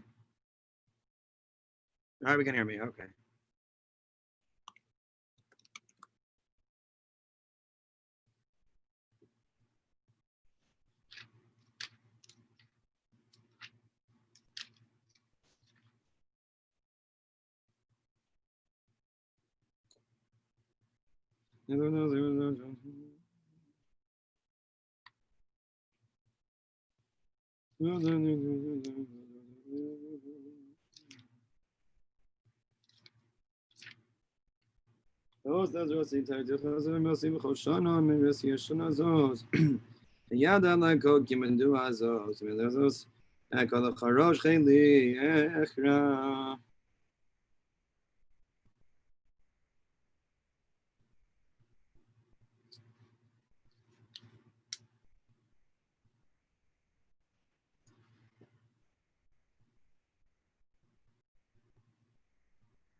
Okay, thank you for apologize for some of the technical issues. It's not Tisha B'Av we had planned, but hopefully it's all working fine. Okay. All right, we will continue to the next keynote. The next keynote, which is keynote Tes. And again, the theme of this keynote, also by Elazar HaKalir, Eicha tif'arti meroshosai shlichu. This keynote is about, again, how beautiful we once were. Again, this tiferes meroshosai, the crown, that's filling, the connection, has been thrown off my head. And in this keynote, the text, as you read through it, in each stanza, it begins with a pasuk from the Tochacha in Bechukosai, comparing it to Eicha. Sorry, the first pasuk begins from Eicha, and then the second pasuk lay to a connection to the pasuk in Bechukosai. And what you have in this keynote, is real despair. Despair. Everything has been destroyed. What's happened to our Beis Hamikdash? And yet, in the last few paragraphs, you have a little bit of hope. It's a little bit of a longer kina, but if you look in the letter Kuf, you have Kumi Divki Sha'avi al Dami. The Paitan says, we should get up, don't be silent, to daven. It alludes to Kumi Roni Balayla, that even in a state of despair, we obviously continue to daven. It's one of the things that we've grown stronger in over the last few months. And I just want to share on this kina a story. It is a story about somebody who wore a crown. And it's a tragedy in Jewish history that happened about now 15 years ago almost. And that is the massacre in Merkos Harav. In Yeshiva Merkos Harav, unfortunately, we know that on Purim, right before Purim, 8 young, beautiful Kedoshim were taken from this world in one of the most horrific terrorist attacks. And I want to share with you there was a story that people heard about Doron Meherta. I want to share with you the story, but then I want to tell you a little bit more about it. Doron Meherta, and this was shared at the Shiva, he wanted to learn in Merkaz Harav. Merkaz Harav, for those that don't know, one of the most intense and high-level learning yeshivos you can find. Sometimes you come across people that don't necessarily give the impression that they could wipe the floor with you in Torah learning. Just go to Merkaz Harav. Every one of those people there or just go there for the Hakafos on Simchas Torah, the most intense ruach you'll find. So this boy, Doron, wanted to learn in Merkaz Harav. Okay. Problem was he had come from Ethiopia and he didn't have any schooling, didn't have any background in Gemara. So the yeshiva rejected him. Wasn't discouraged, and he asked, if you won't let me learn, could I wash the dishes in the cafeteria? Chadar Ochel, could I work in the Chadar Ochel? Okay, for a year and a half, he worked in the Chadar Ochel, he washed dishes, and he spent every minute he wasn't working learning. He asked, what are the boys learning? He started to learn that. Every Shabbos, he's learning. And one day, the dishwasher, so to speak, as they would call him, said, I would like another exam, another bechina. Okay. They jointly tried to dismiss him, but Doron wouldn't have it. So the next day, Doron became a full-fledged yeshiva bacher because he obviously passed the bechina. And on weekends, Doron would come home to visit his family in Ashdod, and he'd spend the entire Shabbos learning, either in a shtibel, in the ger shtibel. Didn't make a difference as long as he could learn. He had finished just a few weeks before he was killed. He had finished the entire Shulchan Aruch and all of the commentaries. This is Doron. He achieved in his 26 years what most of us won't achieve in our lives in learning. And that's the story that was told that maybe we had heard. But in a beautiful book called Princes Among Men, which is a collection of stories and eulogies and biographies of these young boys, they give us a little bit more about Doron. And in this book, they tell about Doron, and one of his friends said that Doron, and just to tell you, he was practically said he pursued his desire to learn Torah, to teach, to spread Torah. That's all he wanted. They wrote about him. 2, 3, or 4 weeks after we had that conversation, what he wanted in his life, it is hard. I'm reading you from what they wrote. It is hard to remember the exact amount of time that had passed. I saw him as he was going to the dining room. As I went in, he was coming out. Somebody asked him which laws he was studying. I think he said Malicha, with that smile, with that happiness, glowing with the current. I went in and went up the stairs. Just 2 or 3 days went by. When I heard his name, my eyes were dry. I didn't have any more tears. And they called him Doron the King, Tiferes. Why? We joked that he was a king without a crown. He wasn't married. Doron the King. I don't know that he wore the greatest crown of all, the crown of Torah. How much time he spent with Rabbi Akiva studying the crowns of every letter in the Torah. Doron the King, I called him. One could say he was the king of the library. He was found there deep in his Torah studies. Doron the King, I called him. And it seems the crown was taken from him. His glory was removed.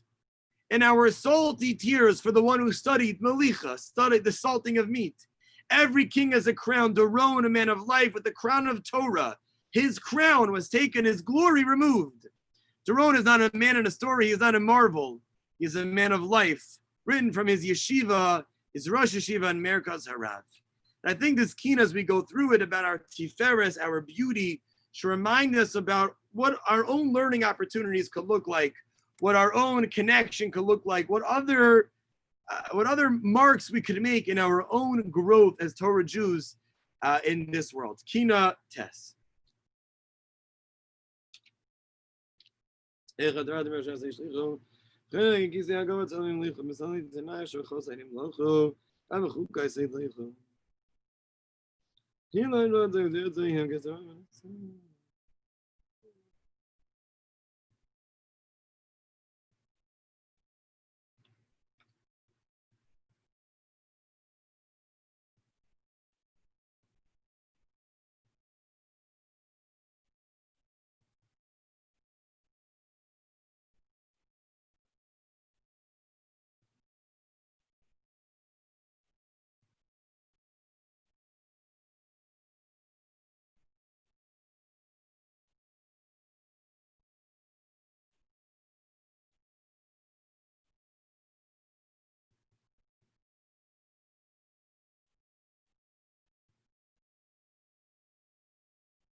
We'll continue with the Kina Yud, I'm sorry, the next Kina. Important just to understand a little bit about this Kina and why it's a very, very important Kina. We'll not going to spend too long on this one this morning. But Kina Yud, just to understand a little bit, this Kina is the first Kina we're saying, which includes last night's Kinos, that are not really about the destruction of the Beis Hamikdash, but they're about the Kohanim. Now, the Kohanim were divided into 24 mishmaros, 24 groups. And each group would come to Yerushalayim for about a week at a time, and they would perform their avodah on the Beis Hamikdash. Since each one only worked for about 2 weeks, they didn't live in Yerushalayim. They had their own settlements made up entirely of Kohanim or mixed populations. And this Kina, historically, actually, is one of the Kinos, one of the sources we have for the names of the cities in which you have the families. The Rav Elazar HaKalir apparently had a document of these families. Mishpachosam, Kohanim, you go through the Kinos. I mean, you don't find Schwartz and, the classic Jewish names, but you have, read through it, it's fascinating. Kohani Arbel, different names of the Mishpachos. So why do we make a Kina about these Kohanim? What's the point of this Kina? So it's important to understand the Romans laid a siege to Yerushalayim. Now, they already were targeting the Kohanim because they knew the Kohanim were the leaders. As we'll see throughout the morning, the Romans tried a number of different approaches. The attack on leaders, children, books, same as patterned by the Nazis in Machshemam. 17th of Tammuz, the wall is broken. And I know we shared this in the past, but it's very important to point it out again. You've walked from Mamila to the Kotel. Even if you're going slow, even if you have a 2-year-old that's walking and you're going the long way, and I mean you're not going to the Arab Shuk. Okay, fine. And maybe you're not even making that left to take that shortcut. You're going to walk all the way around where the cabs go and where you think you're going to die every second because the cab guy is not really paying attention. And you walk all the way around. At the best, it's going to take you an hour. And you stop 3 iced coffees along the way and frozen yogurt. Okay? Even with that, it's going to take you an hour to get to the hotel. How does it take the most fit, powerful, largest army of the time, the Romans, 3 weeks from Mamila, essentially? I mean, maybe they were at Cafe Rimon. I can't imagine it took them 3 weeks to eat breakfast. 3 weeks from the entrance to Yerushalayim to the Kotel. So Rabbi Soloveitchik explained, because the Jews and the Kohanim were fighting. They were fighting. It took the most powerful army. They sent, historically, the most powerful forces of their army, the best of the best, to fight Yerushalayim. Took them 21 days because the Bnei Yisrael had no food, no protection, no ammunition, nothing, but they fought with their bare hands. They fought with whatever they could. There were days of bloodshed. Thousands of Kohanim were dying, but every stone was defended. Every inch was soaked in blood. And who fought? The Kohanim. And it's important, usually in the past, we've gone through this kina to talk about those that have fought, that have resisted, both spiritually and physically. Often we talk about spiritual resistance, those that gave their lives on Kiddush Hashem or risked the tefillin or the lulav or the shofar or the menorah throughout Jewish history. And at the same time, to talk about those that fight physically, whether that is thinking about the soldiers, thinking about Ari Fold, Hashem Yimkom Damo, who only a little over almost now 2 years fought with his own hands to stop our enemies from killing more people. People have physical resistance. And throughout this kina, as you go through it, you'll see a number of sins, a number of chatayim that are mentioned that led to the Churban Beis Hamikdash. Shemitah, Avodah Zarah, not giving tzedakah, not believing in Nevi'im. It goes through all of them. And I'll just share one we haven't shared, I don't think yet. As you go through this kina that gives a number of reasons, one of the reasons given is that the Jews didn't answer Amen. The Jews didn't answer Amen. A little bit strange. I mean, Shemitah is bad. Avodah Zarah, of course, very bad. Tzedakah, very bad. Not believing in prophets, very bad. But Amen, it's a little bit strange. But the idea of Amen and why it's so important, and especially when we mentioned the last few keynotes about connection and feeling tefillah b'tzibur and our answering and this ruchnius that we should feel, Amen is about God in our lives. Every Amen that we say, whether it's to a friend's bracha, to the chazin's bracha, whatever it is affirming and confirming that God is in our lives. Kadosh Baruch Hu is in our lives, Amen. Kel Melech Naaman. God gives us air to breathe, food to eat, shelter, health, family. And I believe over the course of the last few months, we have gained a more distinct appreciation and hakaras hatov of what Hashem has given us. Because sometimes when life is more fragile, we begin to appreciate what we have. With that should come an appreciation of amens. And I think if we realize that every amen that I say is acknowledging that God runs the world and God gives me everything. And there are times that it's not easy, but there are times that we are always recognizing Hashem in our lives. We're always, as kids, say Amen, but we're maybe not taught that it's confirming Hashem in my life. And I think we should take this a little bit more into practice. Our Amens should take more into practice what Hashem does for us, and hopefully what people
Okay, we're going to continue.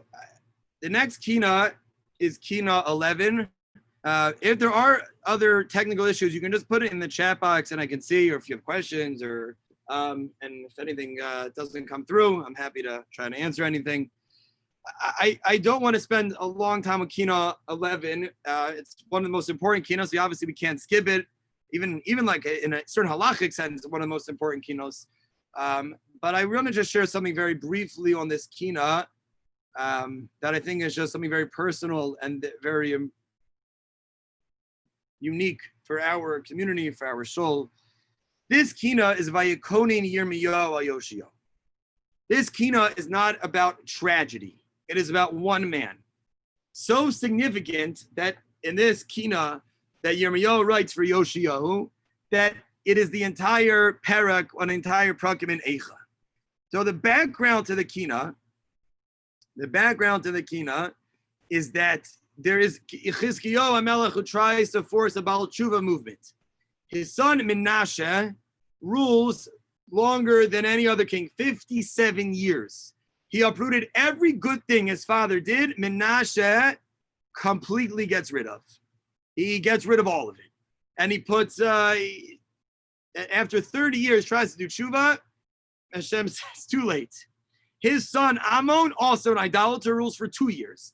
Then Yoshio comes in, Menashe's grandson, Ammon's son, and he created a Baal Tshuva movement that was unbelievable. I mean, everybody is getting sort of swept up in the Baal Tshuva movement. And Yoshio is the king. He's one of the last kings of Yehuda. Yirmiyahu is his close friend. Yoshio makes a big political blunder. In spite of his religious levels, he was a little bit naive, and Yirmiyahu wasn't. And Yoshio says that they have an enemy to the north, which is Assyria, but today is Iraq and Syria. And Yirmiyahu says we have another enemy, Egypt, and they want to fight each other. But Yoshio says, I'm not going to let Egypt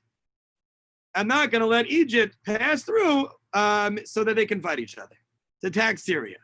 Yirmiyahu Hanavi says, let them pass through. The pasuk says, "V'cherev lo saber ba'artzachem." You can't do that. Doesn't apply if you're letting the enemies fight each other. Yoshio Hanavi says, no, I'm not gonna let him through, and that's his downfall. Why do we make a kina about Yoshio? Why read it? So yes, there's value, but Tisha B'Av, we're focusing on tragedies and Churban, how it affected constellations and the world and all of these things. All right, better time spent should be on countries that have been gone or nations that have been wiped out and persecutions we went through and Chil Hashem Shamayim. So the Rebbe said 2 reasons. Number 1, the death of tzaddikim is Kisreifas Beis Elokeinu.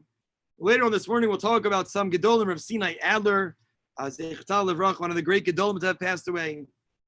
But then Rabbi Soloveitchik also says that sometimes people come into this world and they transcend everything else. Gedalia, for example, transcended his time period.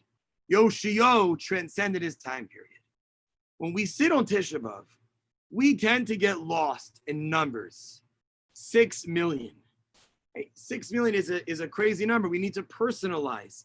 One of the reasons we have these different programs, names on numbers, to personalize the one person. And I also think that this kina is a reminder that one person can achieve an impact on such a magnificent level. And when we lose people, and as we've lost in our own community, and as I mentioned a little bit last night, and for those that are joining us from around the community and even from around the country, we lost in our own very special shul. We've lost 2 special people in the last few weeks who impacted on so many levels. And I think this kina personally to me speaks to this point. One person can impact so many people. And we should realize that in our own lives, we can impact. We should never think that something is beneath me. We should never think that somebody else is going to take care of it. Yoshio, he might have made a mistake, but he led a Baal Tshuva movement after 2 people completely uprooted everything good that was done. but he did it. And it's not just a lesson in personal accomplishments and in missions that Hashem gives us that we can achieve whatever we want to achieve. If it's not fluff, right? Look at all these great things that have been started, great organizations, wherever that is, because one person said it should get done. But on an individual level, the people that I can impact, the people that I can say hello to, the people that I can lift up with a phone call, with a text, with a walk, something. That's Vayakone. I don't think Yirmiyahu is just lamenting Yoshio. He is lamenting that we've lost the ability to realize the power that we each have. That one person can affect positively and negatively. You know, in just a few months, we're going to come to Yom Narayim, and we say that Sifrei Chaim and Sifrei Mesim Niftachim Lefanav, that the books of living, the books of dead are open in front of HaKadosh Baruch Hu. What does it mean, the books of the dead? Why would the books of the dead have to be open? You are where you are. And the answer is, the truth is that you are not where you are. That a person is rejudged every year, well after their passing, because how they live their lives depends on their potential to go up, to get closer to the Ribono Shel Olam, or to Chas V'Shalom get farther away. And the legacy that we live, not just within our own families, but within the people that we touch and that we impact, and that, whether that's through tzedakah, through chesed, through a good word, that lives on for years and years and years and years. And in our lives, we have the power to make that decision. You know, there's all these different stories that are told. These stories like the guy in the Holocaust, the rabbi who greeted the local non-Jewish farmer every day, and he's the one that happened to be, when the war breaks out, the one who does the selections. There's stories who are told that a guy. I'll tell you a story personally. You know, those that know, I think I just told the story about those that know Mr. Bleichman, right? So Mr. Bleichman, who was a member in our Shola survivor, so he years ago would daven at AG Beth Israel, which is across the street from our shul, and there were 12 people that came to Minyan every.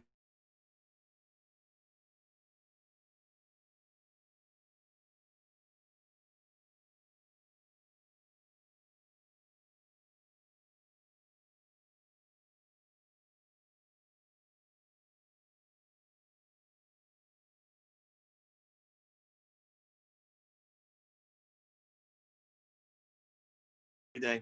The guy had a heart attack. Oh, it froze again. Now you can hear me? You didn't hear the Mr. Bleichman story? No? All right, I'll tell you the Mr. Bleichman story. I was talking about the power of each person and how every interaction we have can impact others. So there's a number of stories. All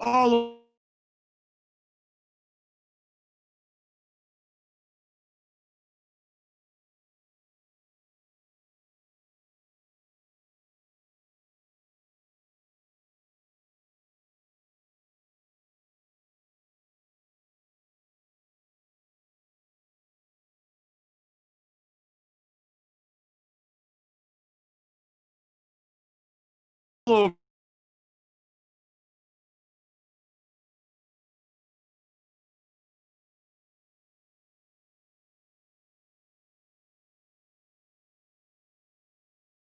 Hold on.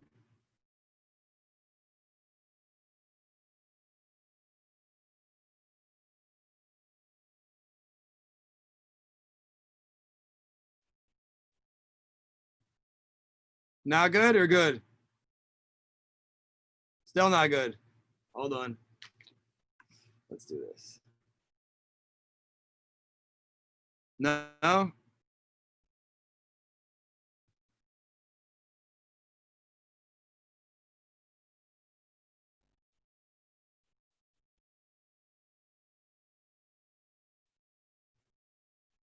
Is that better?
How's that? Is that better?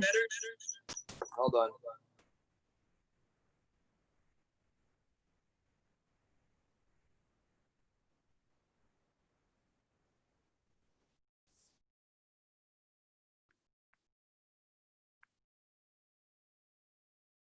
Is that better?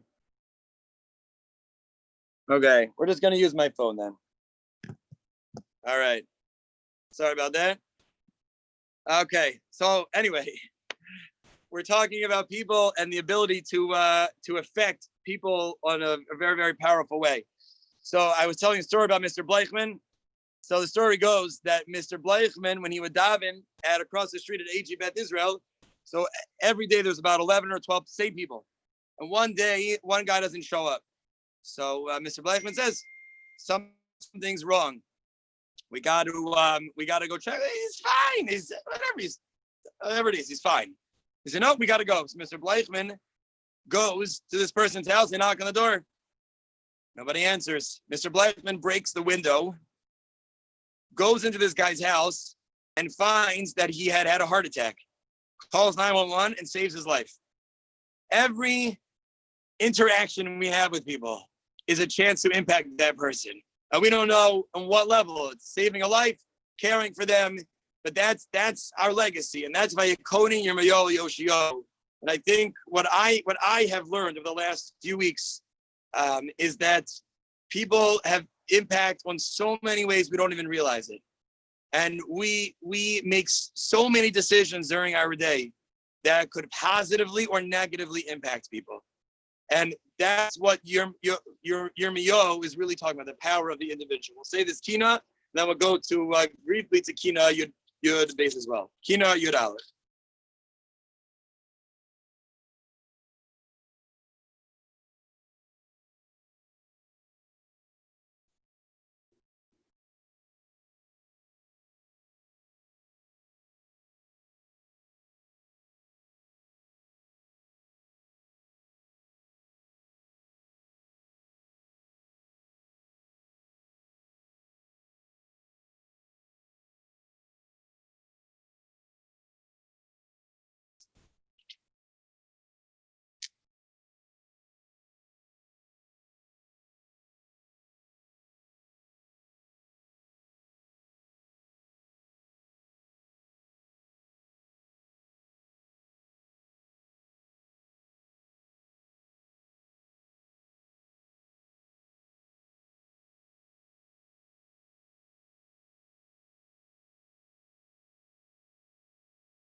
Osos chinos libot mecholi eski shachati b'choli zamosi kilo ad yahi lirushati v'nasati v'nuta shali.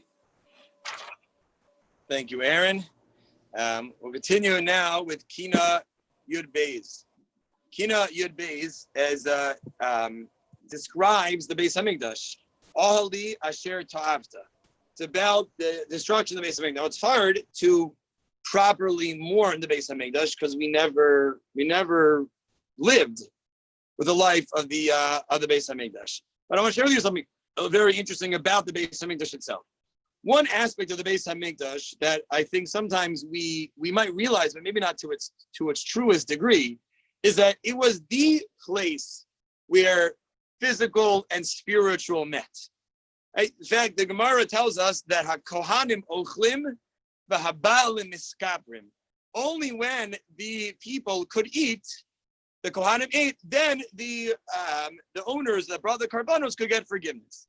It's a strange thing. In other religions, it doesn't work like that. It's either very physical or very spiritual. We believe, to really the utmost degree, that there is a tremendous synergy between these two. And this goes back to the beginning of time. In fact, Cain and Hevel, some say the debate between Cain and Hevel was the same debate. We don't have textual information what their debate was about. So the Gemara has a number of possibilities. The Gemara says one possibility was that they divided the world by each one's perception of what it was for. Cain saw it as material dominance, and Hevel saw it really more spiritual. And this fight, between these two, it doesn't need to be a fight. They work together. In the third parak in Yirmiyahu is talking about how the Jews have been beaten up. And he says a pasuk, Yirmiyahu Navi says that they've been beaten up, and he quotes different things of what's happened to them. And at the end, there's a strange pasuk at the end of the third parak in Eich, the pasuk says, "Vatiznach mishalom nafshi," that my soul has despaired of having peace. So the Gemara says, what is that? What are we talking about? So the Gemara says, what is shalom? So the Gemara says, shalom is halakas ner Shabbos. What's tova? What am I lacking? A beis hamerchatz, a bathhouse. It's a little bit odd that the Gemara is saying after we've been beaten up, destroyed, persecuted, wiped out, this and that, what I really miss is a nice candles and a bathhouse. So what are we talking about? So Rabbi Yechiel Yaakov Weinberg was known as the Sridei Eish. Sridei Eish, just a little bit of a biography about the Yechiel Yaakov Weinberg. Yechiel Yaakov Weinberg survives the Holocaust. He ends up in Switzerland. Passed away in the 1960s, Bernhard Menuchos. He was known as the Sridei Eish. He's a fascinating person. He was a gadol in Torah. He's tshuvos on some of the most important topics that we've discussed in halacha. He becomes the director of the Hildesheimer in Berlin. He was a posek for German Jews during the Holocaust. The war breaks out. He was in Poland. Eventually, he goes to Warsaw. And just a brief story about Yechiel Yaakov Weinberg. When the war breaks out, so he's in Poland. And he's there. He was there for medical reasons, and he's in Warsaw. When he's there, they're trapped there. And Hillel Seidman says Warsaw Ghetto is the Gehenna on earth. And they tell a story about Yechiel Yaakov Weinberg. Yechiel Yaakov Weinberg, people would send him money. Just make sure people can still hear me. Yes, okay. They would send him money, whatever. He could do it for poor people. And they write in the Warsaw Ghetto diaries that hunger and disease was unfathomable. Everybody's dying left and right. And people would literally walk over the dead. And one day, Yechiel Yaakov Weinberg comes out of his house. It was a Shabbos. And he sees a man at his bottom of his steps dying. And people just walking by. And Yechiel Yaakov Weinberg, instead of running down the steps to the man, he runs up the stairs to his house. He grabs on Shabbos the money that he had. And what does he do with it? He comes downstairs. He says, he's the Rav, he's the posek. He says, in Yiddish, Yidden, Geitzach nicht vorbei, which means don't walk by. You can't walk by a passing Jew. And he says, you see this money? It means nothing. And he throws it out. And he says, it means nothing if we walk past a Jewish person. And they say that after that moment in the Warsaw Ghetto, nobody ever walked past a dying Jew. So Yechiel Yaakov Weinberg says, why is it that Yirmiyahu Navi, in lamenting how terrible, horrific persecution is, he says, you know what was really bad? I don't have a good bathhouse. Because he says what we're mourning for is that we've lost the synergy between these two. That the tragedy of Golus, of exile, was that we can't fully bring these two together. We can't fully make everything holy. That the world of a Beis HaMikdash was a world in which everything worked together. The physical, the spiritual, it was one world. And now we sometimes feel pulled apart. That sometimes if it's too spiritual, I shouldn't be physical, but if it's too physical, I can't be too spiritual. And we're always struggling with that. And that, he says, is something that we're sad for. It's one of the bitterness and the bitter parts of exile. We'll go to Kina. We'll say this Kina. We'll go to Kina Yud Gimel.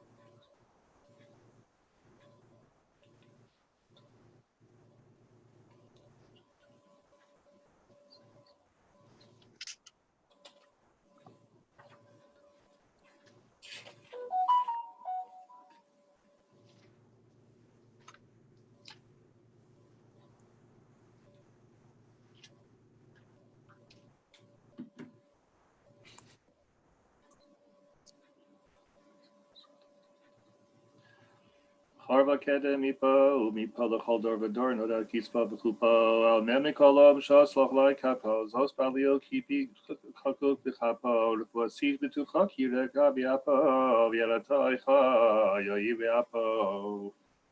Okay, we're already running a little bit late, so this year I'm going to skip Yud Gimel. We usually do Yud Gimel, sometimes Yud Gimel, and Tes Zayin, which we usually do.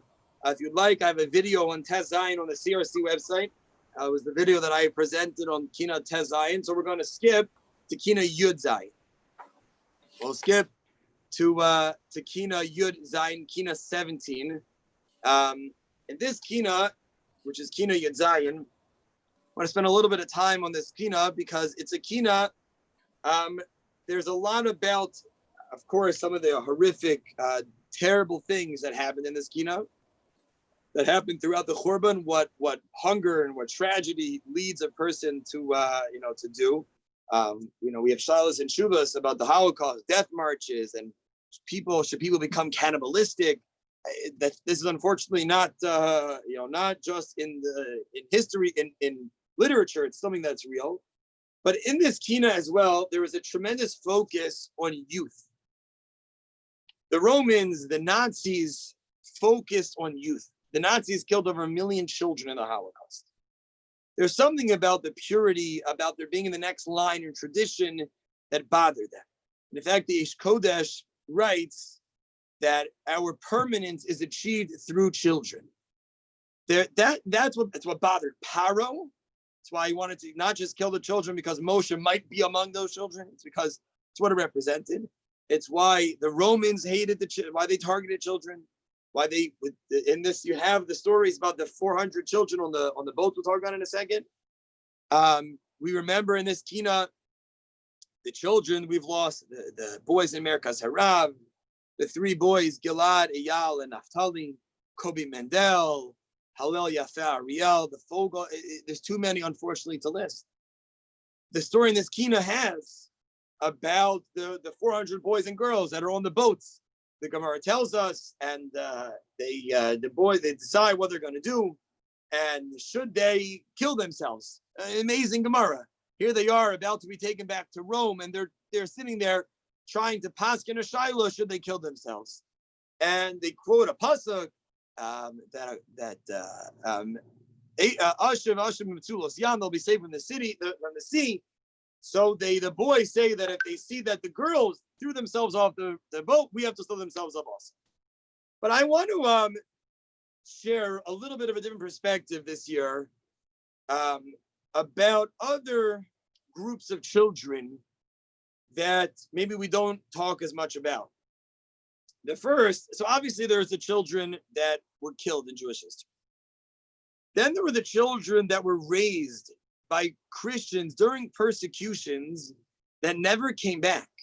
Now we know the stories after the Holocaust of the Laser Silver and the other Gedolim walking through the comments and asking, are there Jewish children? No, the Shema Yisraels. And while that is accurate and true, there are countless Jews that didn't come back, either because they were nervous, or because they were given over too young, or because the Christians didn't want to give them back.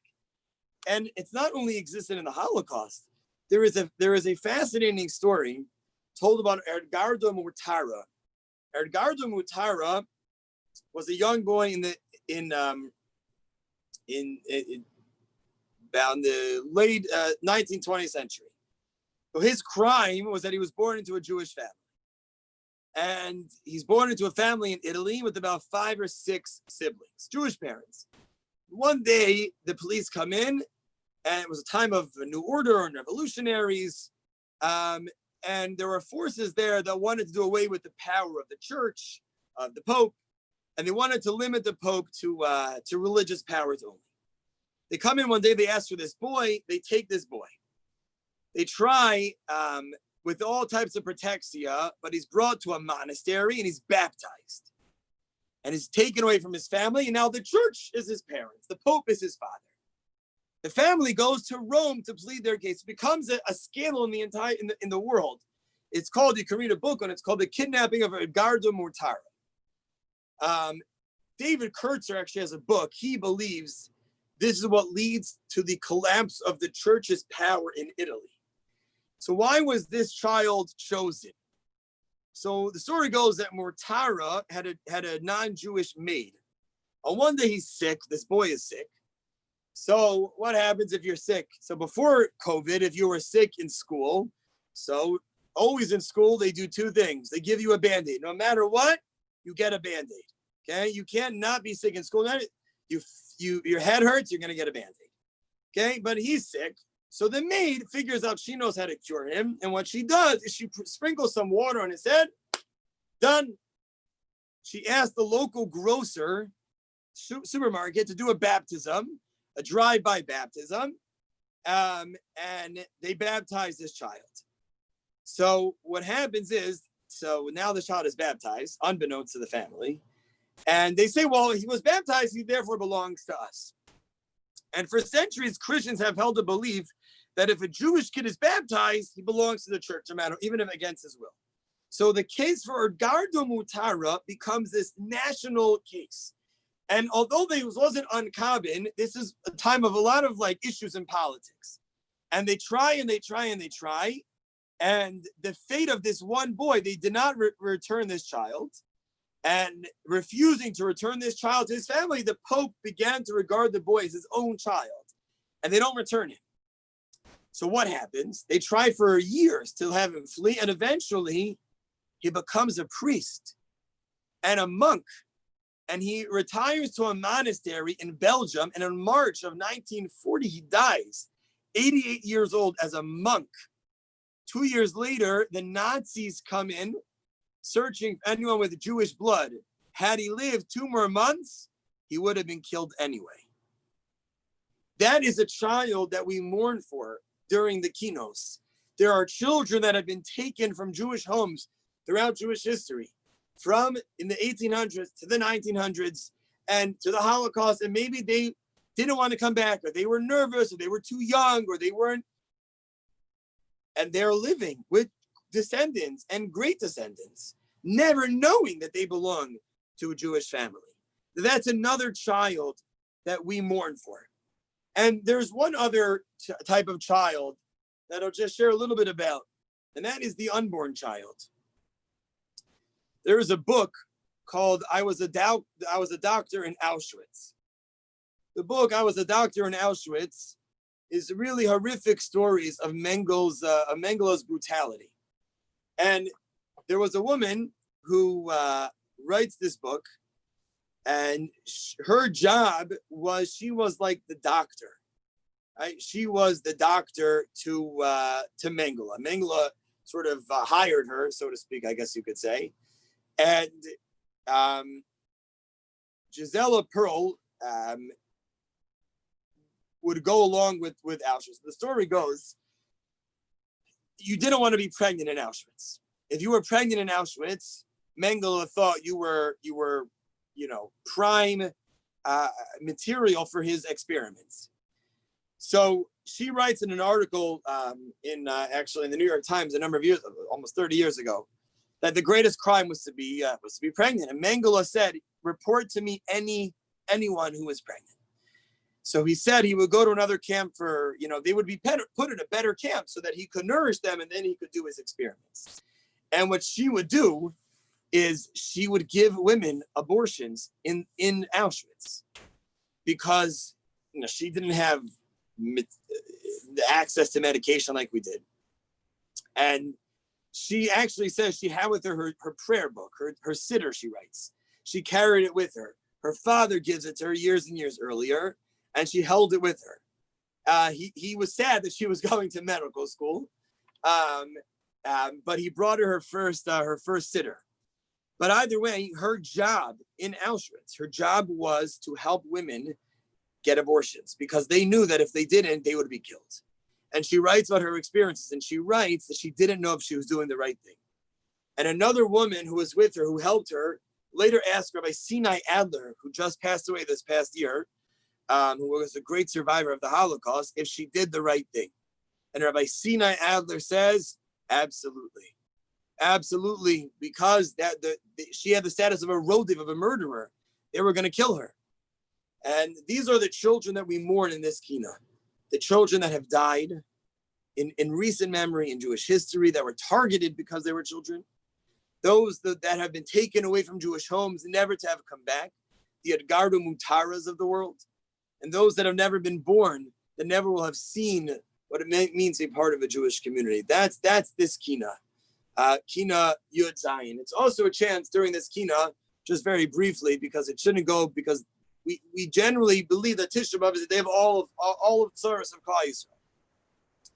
And therefore, one of the tragedies doesn't have its own kina. We know that even writing kinos for the Holocaust became a big issue. Thank God today it's not. But at the time, just like Yom HaShoah was a debate, this was a debate. Kinos are not necessarily written for their own tragedies. And one of the tragedies that we don't have a kina for is the tragedy of Gzeras Tach V'Tat. Tach V'Tat is 1648 to 1649, when a leader rose up among the Cossacks in Bogdan Khmelnytsky. Every time I always pronounce it wrong, Bernard's father always tells me how to pronounce it correctly. But Bogdan Khmelnytsky unified a band of crazies, and because of their disgust at the misappropriation of wealth in Ukraine, they basically attacked the Jews in horrific fashion. We have firsthand accounts called the Yevain Mitzul, the Abyss of Despair. Horrible things that were done. The Shach, the great Shabtai Cohen, the Shach, lived during the time. He's injured during these times. But the reason I share this with you is because the great Tosfos Yontif, Rabbi Yontif Lippman Heller, he wanted to know, why is this happening? Right? Why did this happen to the Jews? Why were we killed? How could this be? And he asked a She'ilas Shalom. He asked, like, why? And in a dream, it comes to him that it happened because of talking during davening. Now, this is not, the Tosfos Yontif is not a crazy YouTube rabbi. He's not a rabbi who's just pontificating. He's a rabbi who is of the greatest of the Achronim. And he wants to know, why is this happening? So talking in shul is not meant like, oh, it was an issue. Because, and he writes a Misha Beirach. He writes a Misha Beirach to, about this point. The reason I share this with you is because we are coming back to Tefillah B'Tzibor. In the 1950s, the University of Cornell, there was a committee to establish an interfaith chapel. So on this committee was a guy named Milton Konvitz, and he was an Orthodox Jew. The question was, could there be pictures in this chapel of all three religions? So he asked the Rav, what did the Rav feel? The Rav says, not only can I have pictures, he can't have a chapel. So the Rav says he was against it because we're talking about tefillah. You can't have interfaith prayer, interfaith dialogue, social justice, great. But interfaith prayer is a paradox. It doesn't work. The idea of tefillah is that it's with a Kadosh Baruch Hu. We just spent, if you're on our WhatsApp group, 5 months of tefillah thoughts. It's connection, it's intimate, it's relation with a Kadosh Baruch Hu. That's what tefillah is. You can't have interfaith prayer. So not only can you not put up the pictures in University of Cornell, you can't have interfaith prayer.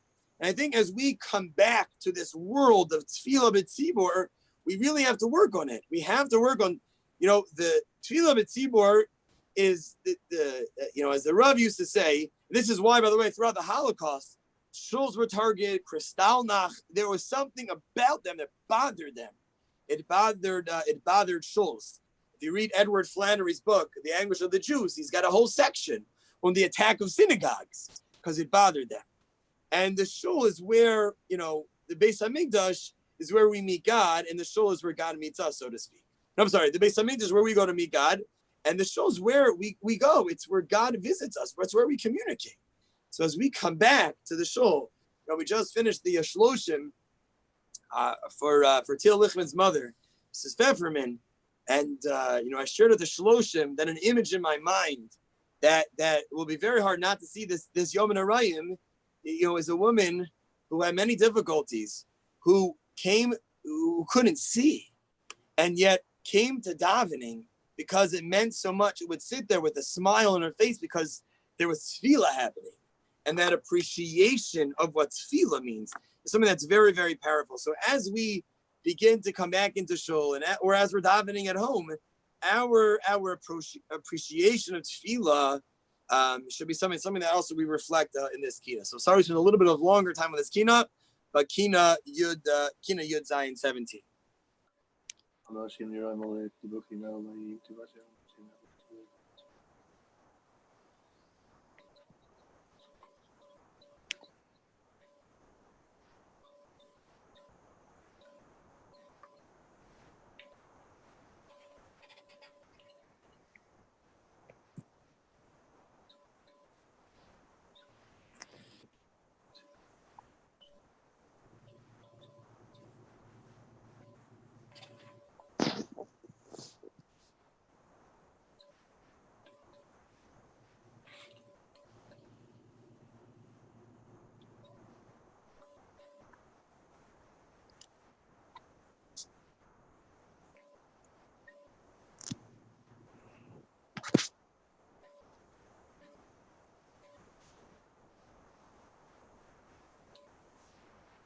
רוח הקודש בלי מרים היה כל שכני הרים, מה שגרים מודיעים ויתעשר עשו לי מאוד לא מדעים, אם תאכל נשים בים משמיעים, והם יורק במקדש אדוני כהן ונביא, לא משמיעים. Okay, so Kina Yud Ches and Yud Tes is a package deal, so to speak. So we'll share a little bit of the kinos, and then we'll just say Kina Yud Tes together. But it's an important to understand these two kinos together. Kina Yud Ches, which is questions. Ata Amarta, it's a lot of questions. The underlying theme of the Kina is that God has told us He's going to take care of us. What happened? We had at least being Zechus Avos might have left, but Bris Avos, the connection, the covenant we made with HaKadosh Baruch Hu should never go away. So how come this is happening? If so, why then in the Kina do all of these things happening? How could you do this? How could this happen? That's what the theme of the Kina is. And Kina Yud all the questions, and Kina Yud is the answer. So what's the answer? The answer of Kina Yud is L'cha Hashem Hatzdaka. L'cha Hashem Hatzdaka is what we call Tziduk Hadin. Tziduk Hadin means it happens. It happened for a reason. I don't know the reason. I wish I did. I mean, we can't and we won't, but there's a plan. That's why if you go through the Kina, L'cha Hashem Hatzdaka, the Kina, as you read through it, it's structured in a way. Number one is all the great things that God has done for us. The Lonu Boshes Hapanim. That the terrible sins that we've done. I mean, we're the reason that this is happening. We didn't rebuild the Beis Hamikdash. So, for example, Hashem has done great things for us, but we built an Egel. We complained in the desert. We complained about the man. We took spoils in Achan. We had all these different issues. That's what Tziduk Hadin. So I want to read you a letter from Iris Yifrach. She is the mother of Eyal Yifrach. Of course, Eyal Yifrach was one of the three boys who were kidnapped and killed 6 years ago. One of the most difficult memories in recent history. And she wrote a letter. She writes the following, and I think there is no letter that maybe sums up Tziduk Hadin better than this letter. 19 years ago, the Holy One granted us his soul. The sun rose upon us. We received the Holy One, from the Holy One, a gift of joy, of giving, of love, a gift of humility, every good trait that a mother could dream her child would possess. And 18 days ago, as she wrote this that summer, the sun set and the Holy One requested his gift back. And I want to request from Eyal that I didn't pray for him enough. I request forgiveness that I didn't appreciate his high soul. Our partnership with Hashem hasn't ended. It continues even though he took his part. Our partnership continues faithfully. Our role is to unify the Jewish people with ourselves. I don't know what we would do without our faith. Faith is our backbone. The heart is broken, but our spirit is strong and unbroken. I understand there are levels of faith. The great task in this divinely orchestrated series of events, the Holy One is checking us, testing us all the time. It comes in stages. Hashem is saying, you wanted and I gave. Now let's see what you do. And we are climbing to another level. We believe it's a test of faith, and each time it's another level. I pray to Hashem that he will give us the strength to understand his power. We've experienced one of the most intense tests of faith. In the Messianic era, the Holy One shakes the rope, and we hold with two hands, not just with a finger. That's our Iyal, who never gave up. There were endless prayers, and Hashem save us from uncertainty. That's also a kind of redemption. We didn't leave a corner of our hearts. We were certain that we would return, and they returned. They returned. They say our children are angels and our children are martyrs. Now I understand the perfection was my son. I pray that Ayal is next to his father, who's hugging him, certain that convinced our prayers were received. We have our own faithful representative right next to Hashem. Ayal, I know you know how to pray for us, how to request, because he's like that, doing everything until it's done. I am turning to the dear mothers, believe in the child that Hashem gave you. They are so great, our children, to appreciate this gift, to use the time to its fullest. The Holy One gave us children the opportunity to pray for them, to bless them. Rest in peace, my dear son. This letter is everything about Tziduk Hadin. Number one, even within her tragedy, she finds Geula by saying the fact that they were returned and that they did find an ending, that they were, even though they ended up sadly dying, that in and of itself was better than other alternatives. That is Tziduk Hadin, and that is an unbelievable level of emunah. That even though Hashem took us, they're being tested, and that is the idea of Tziduk Hadin means that the person in life, I could say, someone who was testing me wouldn't test me, but Hashem, I'm asking Hashem for the chizuk to last through the test that Hashem is giving me. That's how it strengthens our emunah. It's not like a regular relationship. It's a relationship with God. And this letter is Tziduk Hadin. Nobody can understand what she went through.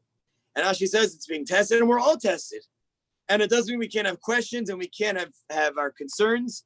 And as we go through those struggles, that in of itself is our emunah. Doesn't make the pain less, doesn't make it easier, it doesn't make it less difficult, doesn't make it less complex, but it's part of our emunah.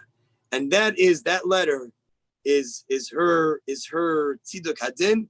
It's something that I think this year for me gave me a lot of chizuk as we go through these times. Kina Yotes. Cha Hashem Hatzdaka.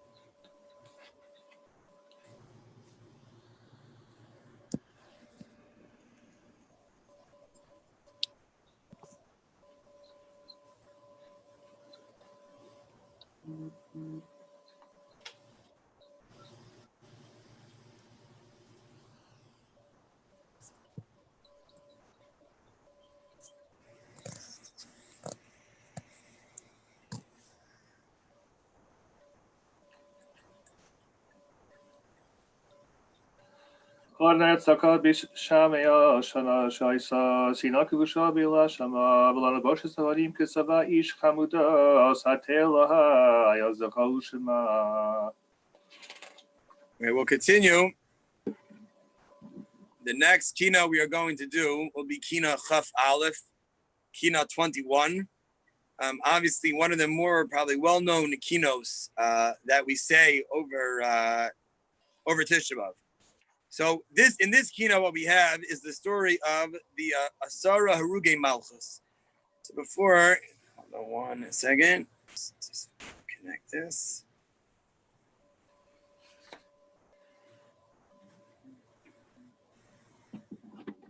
Okay. In this kina, what we have is the start of the Asara Haruge Malchus. Now, there's a lot to say on this kina.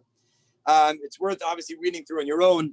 Makes you cry reading these stories. The death of the righteous is compared to the burning of the Beis Hamikdash. So this kina is not just about the Sarugi Malchus, but it's about how the martyrs went to their deaths and how Jews, leaders, non-leaders, have gone to their deaths throughout Jewish history. The first thing to remember is that it's important, everyone that has given their lives, Al Kiddush Hashem, are martyrs, and that obviously, and should be mentioned, are the great soldiers in the Chayalim that have fought for the security and the peace that we have in Israel today. Rabbi Leal tells a story that's now well known, that a student in Yeshiva's Kol Torah approached Shlomo Zalman, the great Gadol Hadar, and he asked him, "Can I leave Yeshiva to go to the Kivrei Tzadikim in the Galil? I want to go up north. I want to go to the great Kivrei Tzadikim." So Shlomo Zalman answered, "Is it better to stay in Yeshiva and study Torah?" He says, "Yes, but isn't there a time that I could go daven by these kvarim, by these graves?" So doesn't Shlomo Zalman believe that there's a point to it? So Shlomo Zalman says, "Yeah, if you want to go play the graves of tzaddikim, you don't have to go to the Galil. Whenever I feel the need," says Shlomo Zalman, "to go pray the graves of tzaddikim, I go to Har Herzl. And there we have a cemetery of the fallen soldiers who died. Al Kiddush Hashem, that's where I go. And those that have died, Al Kiddush Hashem, that's Saharu Gemalchus. That's what we mentioned in this kina.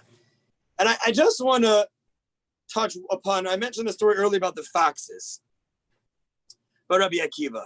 So this year I would like to, because I think Rabbi Akiva is really the person we need. We needed him at our Seder table, and we need him Tisha B'Av.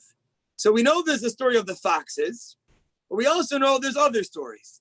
For example, there's a story about Rabbi Akiva also walking with other rabbis, also the whole laughing, crying thing. And what do they see? The first story is that they go to meet the Rabbi Eliezer, and he's dying.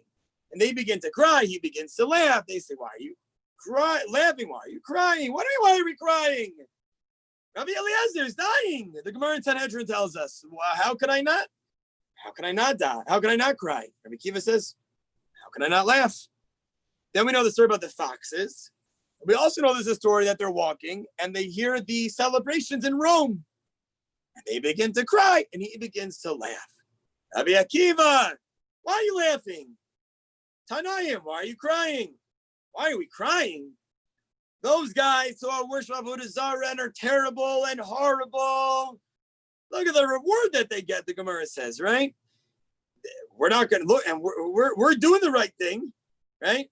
And we're not, how come the kid that cheats, he gets the A? I studied really hard and I only got a B minus. It's okay, because in my class, everyone gets an A because everyone's a great student. But what Rabbi Akiva says, that's why I'm laughing. Well, what are these three stories? So before we looked at Rabbi Akiva to tell us that we have to look at tragedy in order to appreciate that we have to go through it to get better. But what's this theme here? So I'll tell you an amazing idea. The Maggid of Yerushalayim, or Shalom Shvadron, he talks about these three stories. So he says that you have to understand, and of these three stories, what happens at the end of these stories? Right? What did they tell Rabbi Akiva? They tell Rabbi Akiva, right, Nicham Tanu, right? You've comforted us. What does it mean to comfort someone? Right? We wish people, Hamakom Yenachem Eschem. What does it mean, Yenachem Eschem? Why not Hamakom Yerachem Eschem? What's this idea of Nechama? So the Maggid of Yerushalayim used to say, Nechama doesn't mean comfort. Nechama means a change of perspective. When Yaakov when they tell Yaakov that Yosef is dead, he says, "I won't be comforted." Why? Did he want to be in endless mourning? No. He understood that this Nechama, there was a change of perspective. When we are mourning, we have to have a change of perspective. We have to realize we don't know why this person passed away, but we understand the impact that they left and the legacy that they left. Rabbi Akiva, they say Necham Tanu, not because you made us feel better, but because you change our perspective. When Eliezer is dying, Rabbi Eliezer, and they're crying, he's saying, "You're crying because you're sad for him." Of course, Rabbi Akiva is sad for Rabbi Eliezer. But Rabbi Akiva is saying, but if he gets his punishment now, in the next world, he'll have only reward. And they say, You're right. That changed our perspective. The Romans are celebrating. They're crying. Rabbi Akiva says, of course I want to have a good life. And of course the Romans shouldn't have a good life. But if they're getting their reward now, we'll have a better reward in the next world. Nicham tanu. And of course, I want to have a built Beis Hamikdash. But I know that the Beis Hamikdash is going to be rebuilt. Nicham tanu. They tell a story that Reb Zevin, the great Reb Zevin, came to Israel in the 1930s. So he wants to go hear Rav Kook. Rav Kook died in the 1933. So he wants to hear Rav Kook. So he goes to Rav Kook by Shalosh Shudas. And Rav Kook there is speaking about Netzach and Rega, eternity and the moment, that most of us sort of live in Rega, but Rabbi Akiva lived in Netzach. He lived in eternity.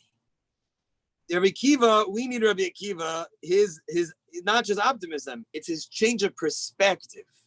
We're not just being comforted by his optimism, but we're reassured by his optimism. Because he's saying that even though anti-Semitism is on the rate, even though there's so much unsettling news, even though you're in a pandemic, nicham tanu. We know, as we mentioned last night, Hashem is in exile with us, and HaKadosh Baruch Hu will come out of exile with us, and that's what Rabbi Akiva didn't just know, but Rabbi Akiva believed with a full heart. Kina Chav Aleph.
Okay. Amesh Birkaim Koshlos Koke Yaakov Moshia Beisora Letzedeki Loch Melech Yamar Shalmud Yemei Lech Yoro Nisa Ben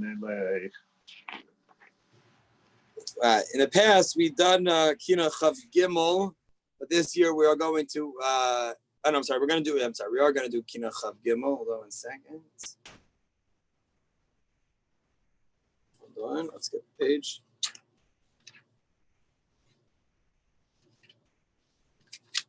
Yeah, we've done a Chav Beis. I'm sorry, but we're gonna skip to Chav Gimel 23.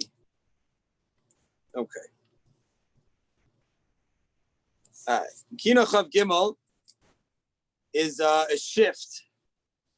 Hold on 1 second. Make sure we got the right numbers here.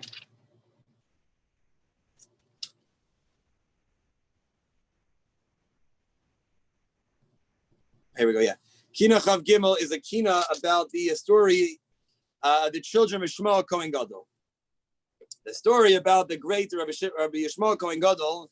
The story goes that he had these two beautiful children. So as the Gemara tells us, Ma'aseh beno bito Shmuel ben Elisha. He had these two children, and they were both slaves to different masters. So the Yomim Nistavim Yushem Makom Echad, eventually were put into the same jail cell, so to speak. And they put into the same jail cell. Zeh Omer Yeshli Eved Shen Kiyofim Mechol Olam. I have a beautiful boy, the most beautiful in the world. And Zeh Omer Yeshli Shivcha Shen Mechol Olam Yofim Kiyo. I have a beautiful girl. So they realized that, hey, brother and sister. So they said, here's what we'll do. We'll put them in a room together, and then we'll marry them. We'll have children. Okay. The Gemara tells us they're put into the room, and they're in different corners. They don't see each other. And the son says, Ani Kohen ben Kohanim Gedolim Isha Esa Shivcha. I'm the son of the Kohen Gadol. How am I going to marry this woman? And she said, Ani Kohenes Bas Kohanim. I'm the daughter of the Kohen Gadol. How in the world can I marry this person? And we know how the story goes. Bachu kol halayla. They cry the entire night. In the morning, they wake up. They realize who each other are. They naflu al zeh v'gavu b'bchia at sheyatzu nishmasan. They cry until they die. Vayikon, and that's what Yirmiyahu says. Al eila ani bochia ini yordamai. So, why do we make a kina about this young boy and young girl? The first most important lesson to remember is that, just as we mentioned before about getting lost in the numbers, in Judaism, the suffering of one person, an individual, is what matters. We mourn, even though the last kina is all about the Crusades, and this kina next kina is going to be more about the Crusades. In between, we have a kina just about two people. There's even Kamsa and Bar Kamsa. One story, one guy brought down the Beis Hamikdash. There is a amazing story about two boys that I'll share with you because it's worth noting about this maybe unknown story and to get a chance to mourn for them as well. And these two young boys, their names was Elio Hakim and Elio Bet Suri. So the story goes that in 1945, Jews obviously were saved and wanted to come to Israel. But it was hard. One of the reasons it was hard was because Britain was forbidding entrance of any Jews from Europe into Palestine. And one British cabinet member, who was really the instigator of this policy, was known as Lord Moyne. Maybe I'm pronouncing it wrong, but it's okay.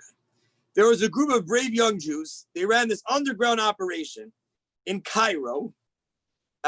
He was in Cairo at the time, and they decided they were going to kill him. They were going to kill Lord Moyne, and hopefully that if this group could kill Lord Moyne, that would open up the floodgates to enter Jews into Israel.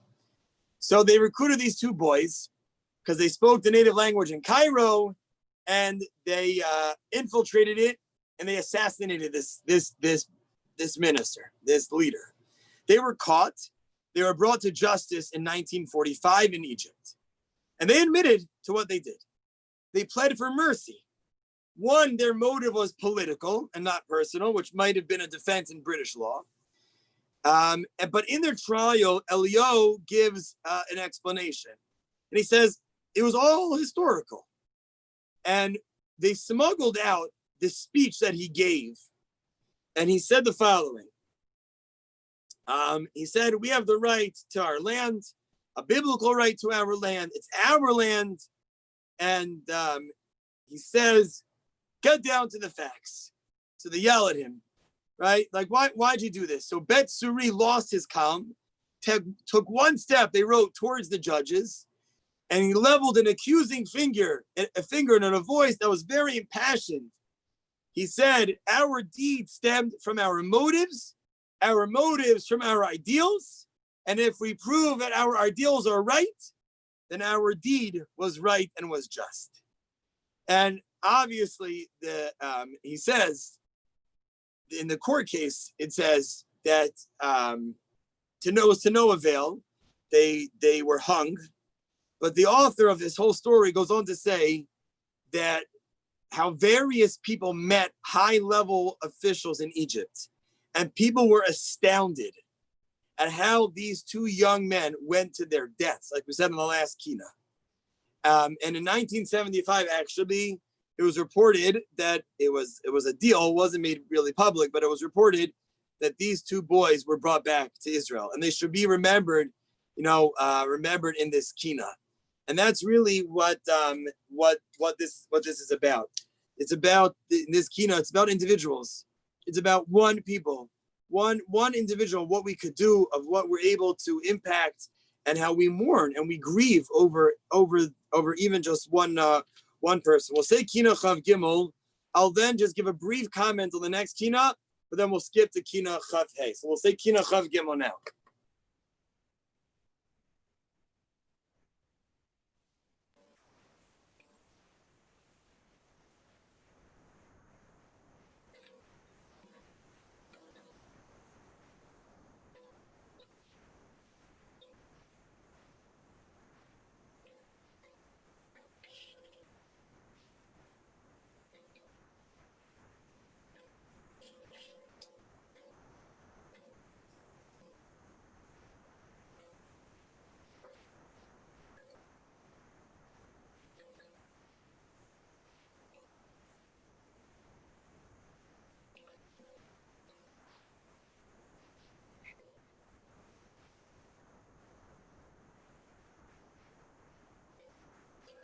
V'zos yikarin Yirmiyahu b'shiyah, g'zerazos tamid ani v'chiyah, v'lavi yikad yikodu chiyah ben uvas b'sparab arima, arid b'sichi v'ahim, v'kol nehi arima. Okay, so I want to just share one thought on Kina Chav Dalet, because I think it's a very, very important line in the Kina. Then we'll go to Kina Chav Hey, which of course is about the Crusades. So one line about in this Kina, in Kina Chav Hey, Al Ela Ani Bochia. Also by Elazar HaKalir. So the line says the following: Al Churban Beis Hamikdash, on the destruction of the Beis Hamikdash, Ki Horas B'Chihudash, that was trampled and torn down. So Recheskel Abramsky was a Dayan Abramsky was in prison in the Soviet prison for many years, eventually freed and became a tremendous Dayan in the London based in, eventually came to Israel, taught in Beit Vegan. His life's work is known as the Chazon Yecheskel and the Tosefta. But I want to share with you what he says about this line. He says on this phrase, and I'll share with you personally why this line to me, especially some of the work that I've done with the Holocaust Museum and with Names Not Numbers and some of the projects that I worked with them last year, this really stuck with me. He says we're reading the phrase wrong. A Churban Beis Ham, it's not a Churban Beis Hamikdash Kihuras V'Chihudash. It's not that the Beis Hamikdash was trampled and torn down, because then it should say, if you go to the Kinos, it should say Al Beis Hamikdash Chihuras V'Chihudash. It doesn't say that. It says Al Churban Beis Hamikdash Al Chihuras V'Chihudash. He says what's being trampled. The memory of the Churban. That's what's being blurred. What's being blurred is that it's not that it was destroyed, it's that the remembrance of it is being destroyed. The Beis Hamikdash, of course, has been torn down. The problem is that the Churban has also been trampled, that we don't sufficiently remember the Churban and what it meant. It's been dimmed, it's been ancient history. And that idea is not just true for the Beis Hamikdash. I believe it's very, very true for what's happening, during these few years.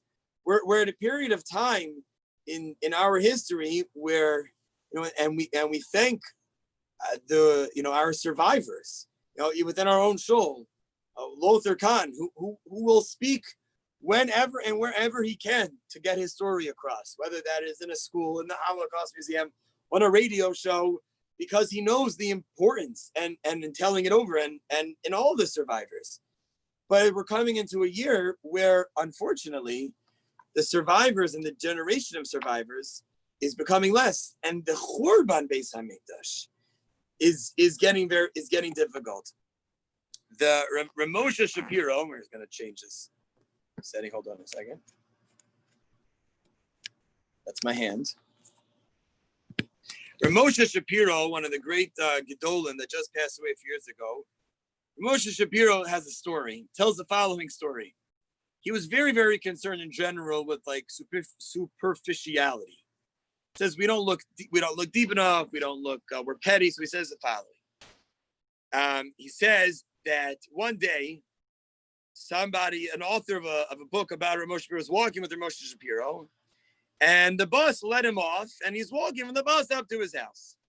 So somebody from the Kollel sort of came over to him. So Rav Moshe Shapiro is walking with an author who's writing a book, and some guy from the Kollel, a Kollel, whatever it is, comes up and says to the Rebbe, says, Rebbe, I've been thinking about the Shoah. Okay. So he says, why was there a Shoah? Why did it happen?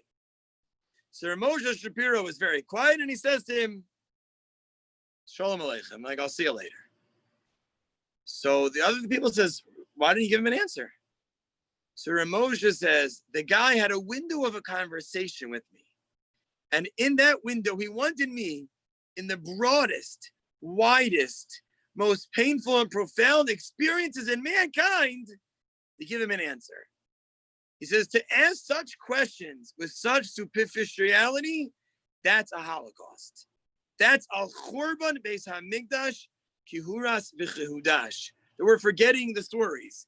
And I think that's why it's become even more appropriate, that we have during this time these programs like Names Not Numbers that are being done to allow people to interact with the survivor so that their children.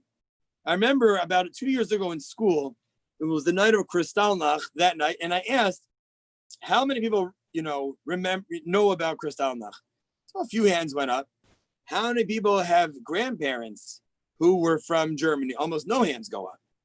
We're obviously at a generation now where our grandparents and maybe our great-grandparents don't have that same memory anymore. So now we can do a Names on Numbers where we can have whatever it is, a Names on Numbers, a lunch with whatever it is, so that our children can interact with survivors and they can tell their children and their grandchildren, these are the stories that I met a survivor. Oh, it's why, if you go, now that it's more open, you go to the Holocaust Museum. So the Holocaust Museum, in Illinois at least, Illinois was the first to do it in the country, was the holograms. So when I was working with the Holocaust Museum last year, I got to see them. And I got to talk to them just about the technology and the cost and everything. Well, why did they do this hologram? So if you see it, it's phenomenal. Holograms, you go to this room, you sit down, and you can interact with a survivor. They cost roughly about $1 million a survivor.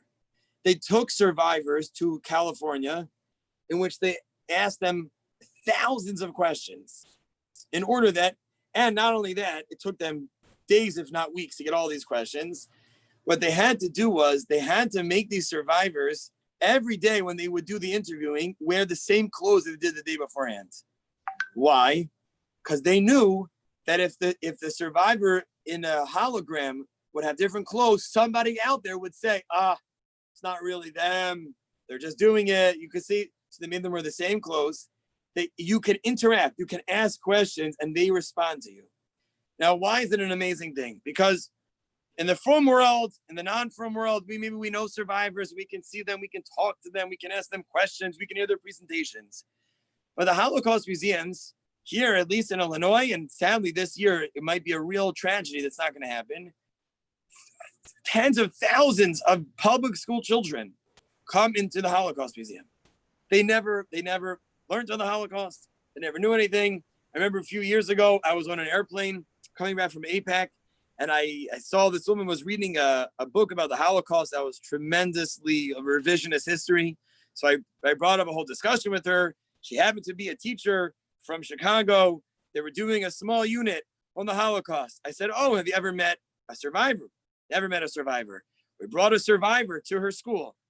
So public school children that never met Jews, never seen a Holocaust survivor. They can come, they can see, they're amazed at this technology, and they're amazed that they can do it. That's a Churban Beis HaMikdash Kihuras V'Chehudash. And we have to make sure that we give our own children access to these programs and to these, whether it's once in a while, whether it's a full year, whatever it is, because unfortunately, we're running out of time. And we have to make sure that our children will be able to tell their children, their grandchildren about these survivors. Let's go to Kina Chav Hey. Kina Chav Hey is about the Crusades. 1 second. Okay. Kina Chavhei is about the Crusades. Now, we talked a little bit about anti-Semitism, and it's worth noting that anti-Semitism takes a turn differently during the Crusades. And really what we have today is a result of the Crusades. We know that what happened in the Crusades was in the year 1095, Pope Urban II in a barn in Clermont in France says, let's go take back Jerusalem from the infidels, which was Muslims at the time. In 1096, on their way, the Crusaders say, why wait to get to Jerusalem? We have enemies right here in our own backyard. And what happens since then, and we'll summarize a little bit of history without getting too much into it, but this was the first time, the Crusades, that Jews are just attacked without being told. It wasn't like there's a war. They want to fight you. They want your property. The Jews think the Crusaders are on their way. So go through here, have a coffee on the way. And out of nowhere, the Crusaders wipe out, decimate these three, especially towns of Speyer, Worms, Germisia, which we have here in the Kina, the dates that they were attacked. And I want to focus on one of the lines in the Kina. The Kina says in the third big verse, the Kina says, "A Torah v'Talmud v'halomda."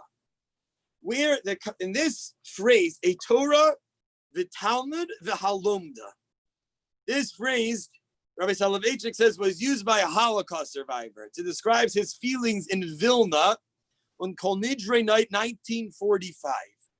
Shortly after he was liberated, he returns to Vilna. Vilna before the war is Vilna. Imagine what it looked like. I sometimes when I get a chance to speak to people that would daven at the shuls on the west side, like what Yomim Noraim looked like with the chazanim, and you needed tickets, and right, imagine Vilna and the pre-war. So this man goes back, and he says, before the war in the neighborhood, there were 8 or 9 shuls that you could daven at. The big Beis HaKnesses of the Gra, back to the Middle Ages. And he remembers that in Vilna, the neighborhood it was located, tens of thousands of Jews would come to daven. Kol Nidre night. And here he is, 1945, and he goes back to where his mother used to daven, and it's empty. And he says he used the phrase from this Kina, "a Torah." Where is the Torah? The Halomda, and those that study it.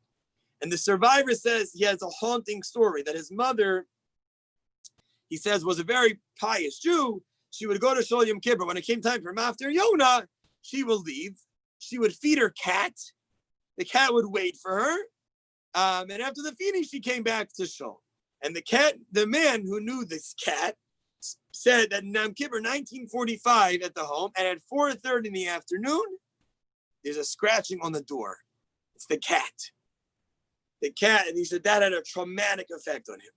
But I want to talk about a Torah v'halomda. What this Kina is lamenting, you'll notice the word v'halomda. It's not just, we mentioned a little bit earlier in this Kina about having emotion and ruchnius and connection. It's not just in what I learned, but in how v'halomda, to learn Torah isn't just to know Torah. Now the Gemara tells us that the first Beis HaMikdash was destroyed because the Jews didn't say a Berchos HaTorah. Oh, Berchos HaTorah. That seems to be pretty good. We didn't kill. We didn't worship idols. We didn't do sinas chinam. Why is it such an issue? Because the idea is that the limud haTorah that we have to do is not just that I learn. It's that it's done with a connection to HaKadosh Baruch Hu. When I learn Torah, there are stories. There's stories in the book called Holocaust and Halacha about a Daf Yomi Shir. A Daf Yomi Shir in Plejau, which was the Germans in the labor camp of Plejau. The Germans had a factory to manufacture brushes. So he tells the story there that they had these skilled craftsmen, and they managed somehow in this little factory to set up a daily Gemara Shir. Okay? Daf Yomi. Daf Yomi was not started that many years earlier. They would bring a pocket-sized Gemara, concealed in a box of brushes, and when the workmen would sit alongside this long table, the foreman at the head of the table would read the Gemara so all could hear. And he said he held with him a half-completed brush, so it appeared that he's working, and really he was learning Torah. And the truth is, it's not the only place. There was a place called Schultz's Shop in Warsaw, described by Hillel Seidman, that they're driving in the nails while they're saying Hoshanos. And they're sitting at the wooden blocks, mending shoes and learning at the same time. There was learning Torah going on because it was this way of connection. And that, I think, is a theme of this kina, a Torah v'halomda. Not just where is the Torah, but the connection and the feeling. And I look out today, and you walk outside, I see an empty shul, a Torah v'halomda.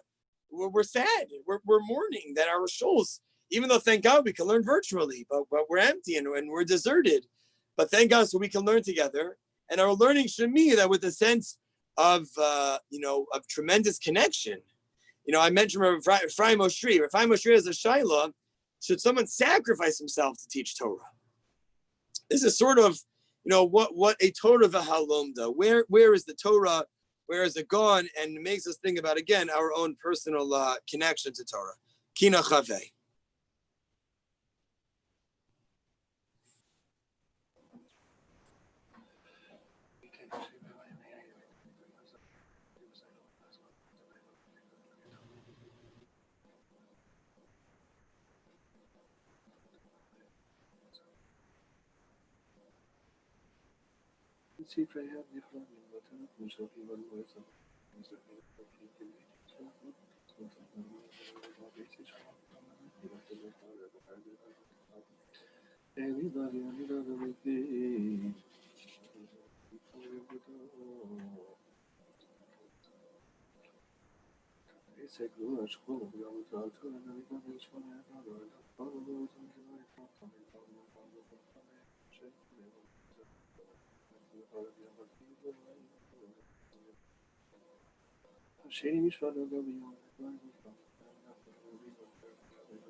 Sila Kalabiraya Tabarva Sared Vitio Mazorim Lorer Magasia Nushabi Masilu Mizorer Alkina Marti Shu Beni Amarer Vipiti Masia Lefil Sareva Base Israel Vialamadu Naikina Flu Bechorev.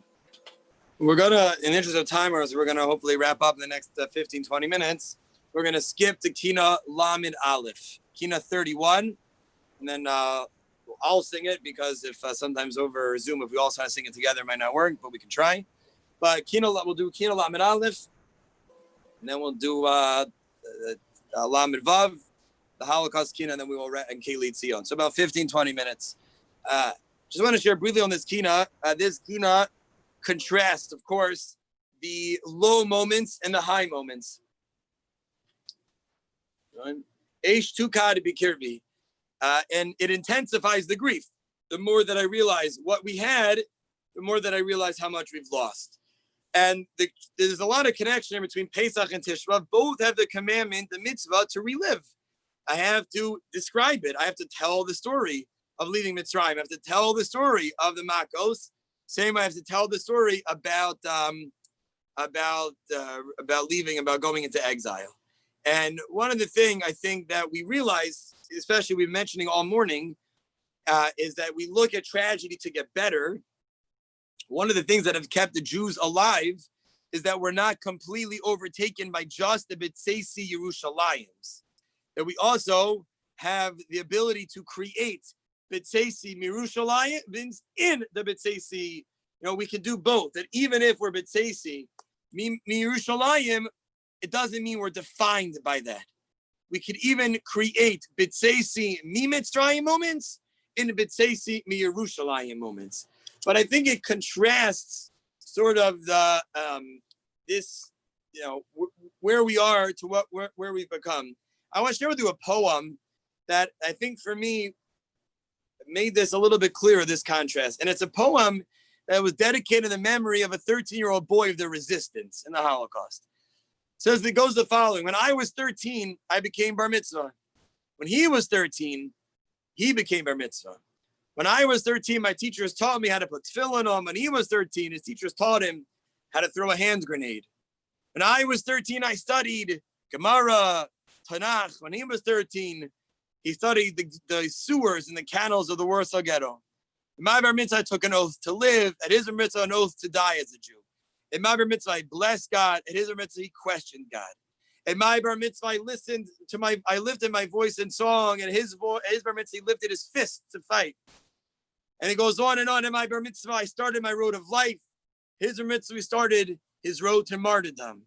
In my bar mitzvah, his friend Selachayim, at his bar mitzvah, Rabbi Kiva, Chana, and her 7 sons came to escort him to the heavens. And when I was 13, I became bar mitzvah and lived. When he was 13, he became bar mitzvah, and he now lives within each of us. I think a lesson of this kina is that at the same time that we realize what we've lost, we have to realize at the same time what we are going to be gaining and what we have gained. And as we'll see when we get to the Tzion Kinos in a second, the growth that we have accomplished, that's something that's contrasted, but in this kina. So we'll say this kina together. We'll sing it as we usually do. Stand up. No reason not to stand up. Eshtu kad bekir vi balo si ali vi b'tseisi mi Mitzrayim Ekene ma'ira liman askira b'tseisi Yerushalayim Az yashir Moshe shir lo yimashe b'tseisi mi Mitzrayim Avnanani b'tseisi Yerushalayim Beisi yiskona v'shachana ana b'tseisi mi Mitzrayim Chamas shachna like anana b'tseisi Yerushalayim Kalayam Ramu v'chacham hakamu b'tseisi Mitzrayim Zaydonim b'shatav v'aro shitzav b'tseisi Yerushalayim Dagan shamayim mitzor amayim b'tseisi Mitzrayim La'ana amorim amayim hamarim b'tseisi Yerushalayim Hashkim b'harev sevivos harachori b'tseisi Mitzrayim Kora alei ve'anaros ba b'tseisi Yerushalayim V'marak v'od Adonai k'shol chelas lefanai b'tseisi Mitzrayim Cherev l'tush ol l'tavach n'tush ol b'tseisi Yerushalayim Zevach l'min l'cha v'shem en hamish cha b'tseisi Mitzrayim Segula l'kucha kitzon nativ cha b'tseisi Yerushalayim Chagim v'shabos osam ofsim v'osos b'tseisi Mitzrayim Tanis ve'evel ridov ha'evel b'tseisi Yerushalayim Tovo alim la'arba'im degalim b'tseisi Mitzrayim Alay yishmei l'machanos arein b'tseisi Yerushalayim Yovel u'shmita ve'eret shoketa b'tseisi Mitzrayim Togo makar l'tzmis azocharos l'chris b'tseisi Yerushalayim Kaporas ve'aron le'avnei zikaram b'tseisi Mitzrayim Avnei akela uchlei abela b'tseisi Yerushalayim Leviim ve'aronim v'shivim zakenim b'tseisi Mitzrayim Noksim amonim okrim v'konim b'tseisi Yerushalayim Moshe here. Eyev Aaron Yancheinu B'Tzeisim Mitzrayim. Hanetzar Azadron Noskaitza B'Tzeisim Yerushalayim. Nara Chacham Av Adonai Sham B'Tzeisim Yerushalayim. Rachag Mimenu V'Nei Yenen B'Tzeisim Yerushalayim. Sidrei Parochas Sidrei Narechas B'Tzeisim Mitzrayim. Chamei Nitechas Allah Sochachas B'Tzeisim Yerushalayim. Olos Shvachem Ishay Nichochim B'Tzeisim Mitzrayim. Charem Tkarim Mitziona Yikarim Mitzeisim Yerushalayim. Pare Mikbaos Lachaba Nikbaos B'Tzeisim Mitzrayim. Singos V'Sruos the Kolos V'Os. B'Tzeisim Yerushalayim. Tzitzaz Avam Shavarav B'Tzeisim Mitzrayim. Ushlach Anezev Afasam Ezev B'Tzeisim Yerushalayim. Kedusha Nevuach Varadonai Nira B'Tzeisim Mitzrayim. Nigala Mara'ara Beruach Hatzam B'Tzeisim Yerushalayim. Rina V'Yeshua V'Chatzorot Tzatshua B'Tzeisim Mitzrayim. Zakaso Love Nakascha B'Tzeisim Yerushalayim. Shulchan U'Menorah V'Chalalu Ketorah B'Tzeisim Mitzrayim. Eilu V'Sovevo Fesel U'Matzeva B'Tzeisim Yerushalayim. Torah Seuda Uchalei Achenda B'Tzeisim Mitzrayim. Sasa Misim Chamenas Yagam Yanach B'Tzeisim B'Shuv Yerushalayim.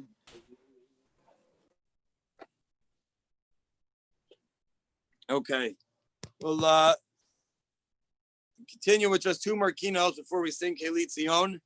The next keynote we'll do is keynote Lamed Vav. Keynote Lamed Vav. Just very briefly, what this keynote does. This keynote is written by Yehuda Halevi Lekuzari. And it's important to understand that most keynotes until now have been about destruction. This keynote is not about destruction. Yehuda Halevi was born in Spain in 1080. He's a poet. He writes Miros Yom Shabboso, and it's obviously written by Yehuda Halevi and the Rashba. The Rashba lived several generations after Yehuda Halevi writes that Yehuda Halevi is the Rosh HaMeshorarim v'Chashivus u'B'Ma'ala. He is the greatest in poet and significance and skill. That's what the Rashba says. The Gra, the Vilna Gaon, said that he studied two works over and over again. Chovos Halavavos and the Kuzari. So it's important to understand that the Sefer Kuzari, Yehuda Halevi, lived a very comfortable life. He was worked in Spain. He was close to the government, but he always wanted to be in Israel. He was a Doresh Tzion, we call them. He wanted to be in Israel, and the legend has it he finally gets to Israel, and as he bends down to kiss the ground, an Arab swordsman beheads him. Why do we have these keynotes, these last few? We're getting right in Chicago, at least 20 more minutes from now, is going to be Chatzos. The Ramah says already, the Ramah Paskins and Halacha, that by Chatzos, we have to already start Nechama, which is why we have Kili Tzion, why we get up, sit on chairs. So at the end of keynotes have two jobs. We should discuss what we've lost, how bad it's been. It's bad. It's almost like everything has happened terrible. And then to realize the beauty of it.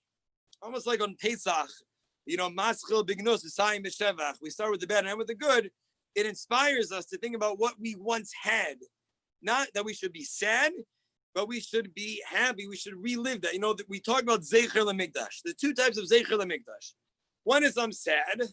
So ashes at a wedding on a chassan, leaving part of my home, leaving part of my food, the Shulchan Aruch says. And then there's Eichel HaMikdash. I relive what the Beis HaMikdash was like. I take my lulav all 7 days. I do things to relive being in the Beis HaMikdash. And that's really what we do in these Tzion Kinos. The Tzion Kinos are meant to uplift us. There is an amazing study. The Scientific Journal did a study in 2010. Okay? My in-laws are listening, so I had to do, at least at one point, some psychology things, so they don't be like, how come you didn't do anything psychology? So I'm almost wrapping up, so this way I can say. So this was like the study that studied the other studies. And what it did was it studied all of the other studies about survivors. And it has an amazing finding. One of the major findings that astounded its researchers, that by and large, survivors were resilient. They were resilient. And it was difficult to tell the difference between people with different backgrounds. But what they found was the following. Some reason, they gave their reasons. They didn't do this research for the reason. But in studying survivors, they were stumped by the following data, that survivors in Israel were doing better on average than survivors anywhere else in the world. It's in their study. Now, that doesn't mean that a survivor in Israel isn't doing well, and a survivor in America it means that on average. Why was this? So they had three reasons, they thought. Number one, that living in Israel was difficult. So essentially, everyone was a survivor at that point. So it almost lost its effect. One was that survivors sort of entered into this idealistic world and it positively affected them. But the third was, it was a sign of their stronger mental health because they were in the beginning of something new. They were building. And to be part of that building, of that renewal, of that hischadshus, that overall gave them a better, on average, mental health than survivors around the world. Survivors around the world, America, Australia, England, didn't make a difference, weren't part of that rebuilding. And that's Zion. Zion is this rebuilding. You know, Rav Kook writes about Israel that Israel is not, he says, superficial. Israel is essential element to the connection with the Jewish people. So, and it's true, the same, I didn't partake in this study, but I would imagine the same is true with survivors that rebuilt anywhere in their lives. That rebuilding, whether rebuilding families, rebuilding communities, rebuilding schools, wherever country they found themselves in, was part of something significant. But that's these Zion kinos. What these Zion kinos are doing is showing us sort of this what Israel, it's Israel bevinyana, not Israel bechorbana, Israel bevinyana. There's a great story, and then we'll go. We'll say this kina, and then we'll go to the Holocaust kina. There's a great story about a town called Chalutza. Chalutza. It's good to have a little bit of nechama. Chalutza's in the Negev. And the story, so Eliyahu Utzan lived in the Gush in 2005, which we didn't even talk about today. I apologize. I did have some stuff, but I skipped it for now. But when 8,000 Jews were evicted in 2005, and still today, almost 30%, I think, are still living in temporary housing. Eliyahu Utzan leaves and goes at the age of 46 with a family of 8. He's kicked out, and he goes with the help of the JNF to Chalutza. So what's Chalutza? Chalutza, when Ehud Barak is negotiating with Arafat, Ehud says, I'll give you Chalutza. You take Chalutza, but take Gush off the table. Arafat says, Chalutza, garbage. It's just sand. Today, Eliyahu's son had an idea. I'm gonna make esrogs. I'm gonna make esrogim. So today, this town is booming, and they are it has over 250 families, and they are one of the exporters of esrogim in the world from the town that Arafat said is only sand. And Otzan said, just look at what happens. Yeah, Tov, he says, it will be good. To look back is too hard. And I look back, I feel like I'm the wife of Lot, so I only look forward. That's what really the goal, I think, of these kinos are to remind us of what Israel used to be, of what it is today, what it's becoming once again, and a reminder that the Geula is not that far off, that if we're seeing this rebuilding and what's happening, we hope that the Geula comes. So that is Kino, Lamin Vav, Tzion Halati Shali. Then we'll do a Holocaust Kina and then Keli Tzion. So Kina Lamin Vav.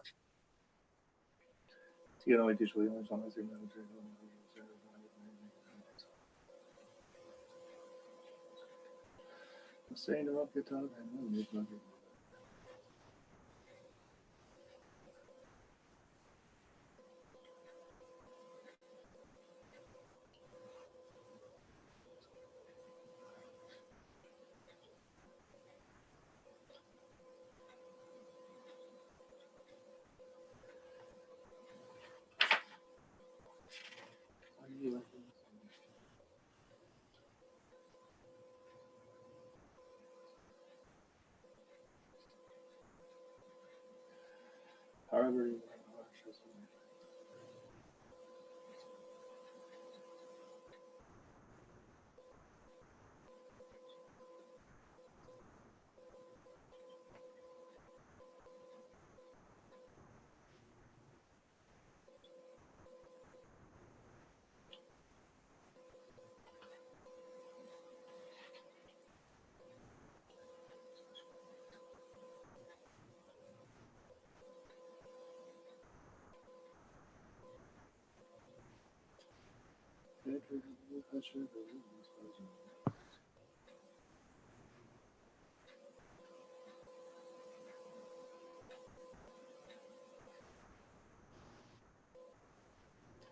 Ivala Mashavala Hayaf Yashiano, Ship Harvey Grav, Ishkon, Bechatiraya, Hashim, Hakev Yagiv, Elos, Aref, Ibaku, Allah, Shkaroy, Liros, Betuvas, Bechirai, Falos, Besim Hasef, Beshavet Hale, Kadmuski Arayich. If you, we're going to do the quick, briefly, even though we've mentioned, unfortunately, many stories from the Holocaust today.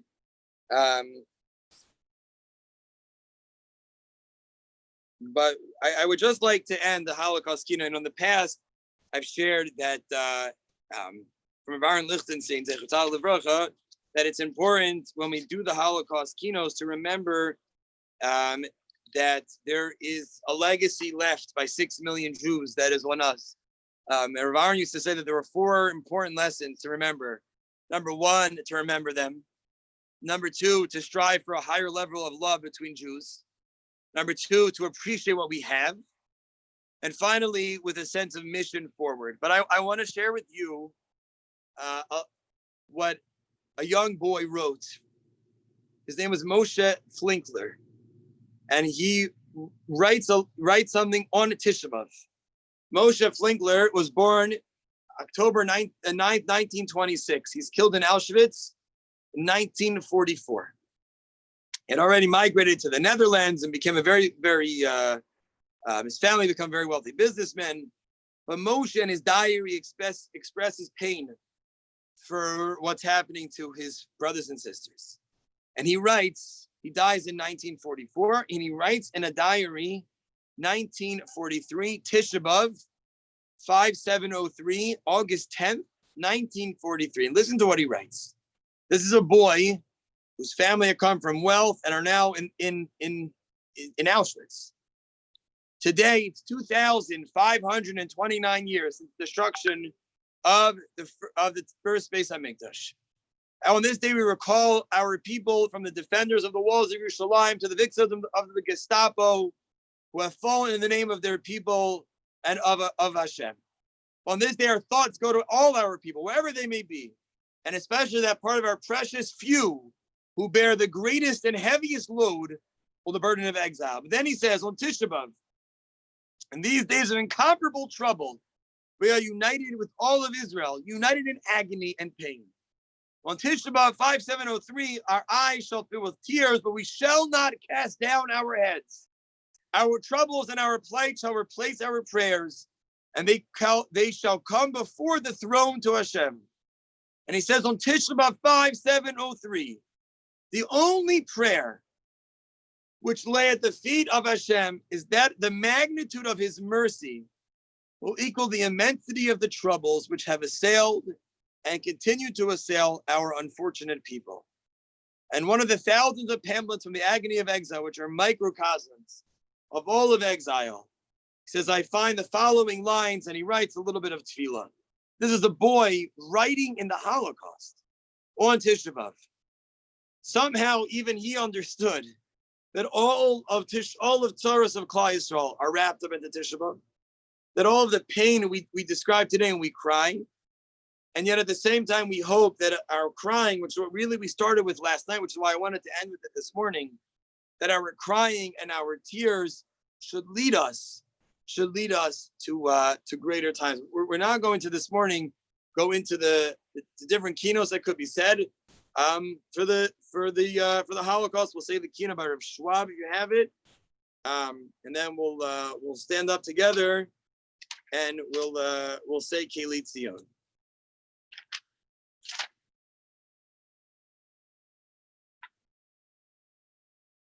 just before we begin Keli Tzion, just on the heels of a Holocaust keynote, I'll end with just one more story from the Holocaust. I always say that I don't like to do too many Holocaust stories, but it's still the most, the rawest, freshest, and most recent in Jewish history. And on the heels of the Holocaust keynote, Rabbi Leil tells a story about Rabbi Tzila Saratskin. Rabbi Tzila Saratskin was one of the leading educators in the Beis Yaakov movement in the early 20th century. She was a leader, a teacher's teacher, an outstanding person. And she was a survivor. And she said she only cried once in the Holocaust. She cried once. She says, I was in the most horrible of camps. I lost my entire family, but I cried only once. What happened? I returned home after the Holocaust and I couldn't find anyone. So they said, go to Lodz. In Lodz, you'll find some people. She goes to Lodz.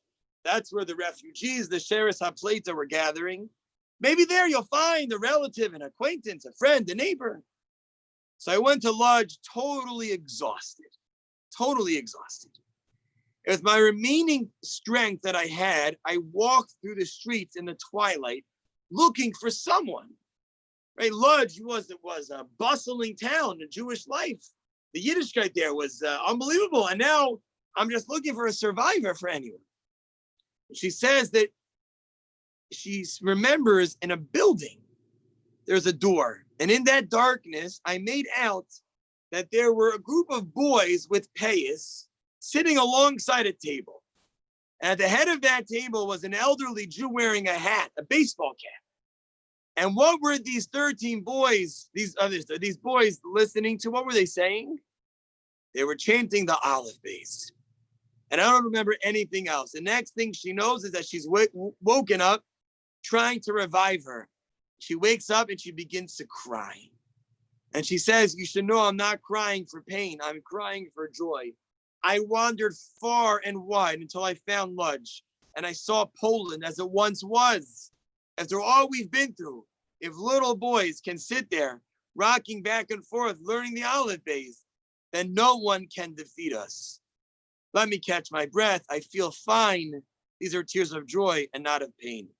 We started this morning by describing that we have to look at tragedy to get better, how we have to use the Aleph base and the Kinos and the Maimre Chazal to find that inspiration and that hope. And it's found in the Aleph base and found in these tefillos. And that's how we're almost at Chatzos. So we'll end our morning. We'll say, I'll stand up. We'll say Kili Tzion. And then we'll hopefully hope that this year we throw the Kinos out. And next year we're together in Yerushalayim.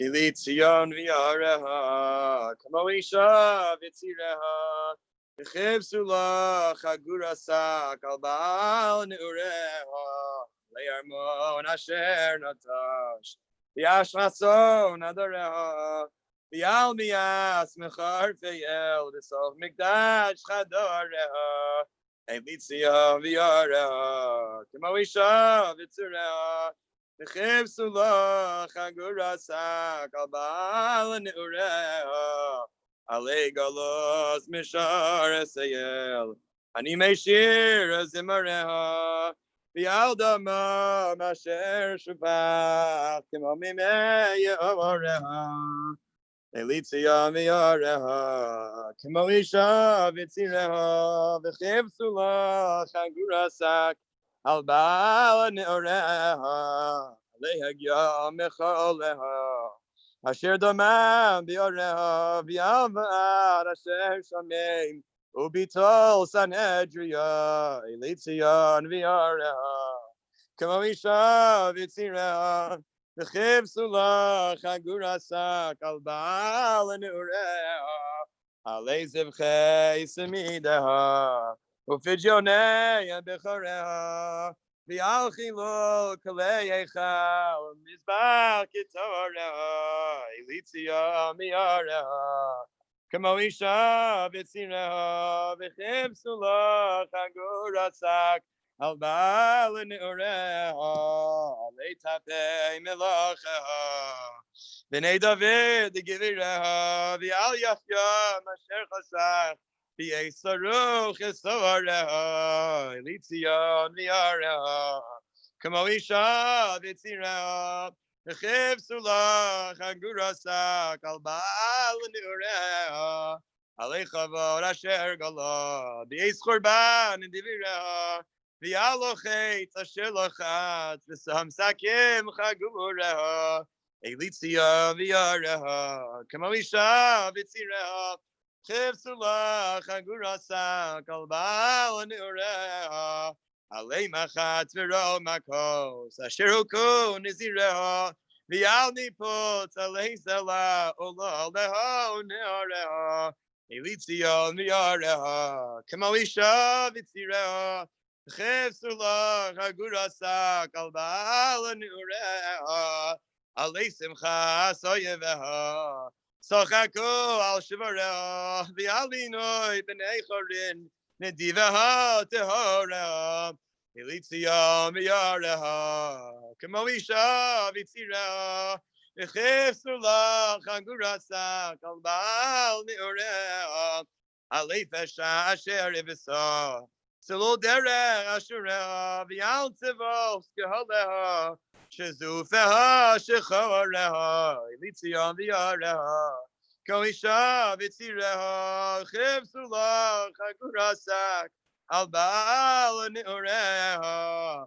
Alei kolos mecharefeha. V'eis rabu figareha. V'al rikshas migadifeha. V'soch mishkan chatzeireha.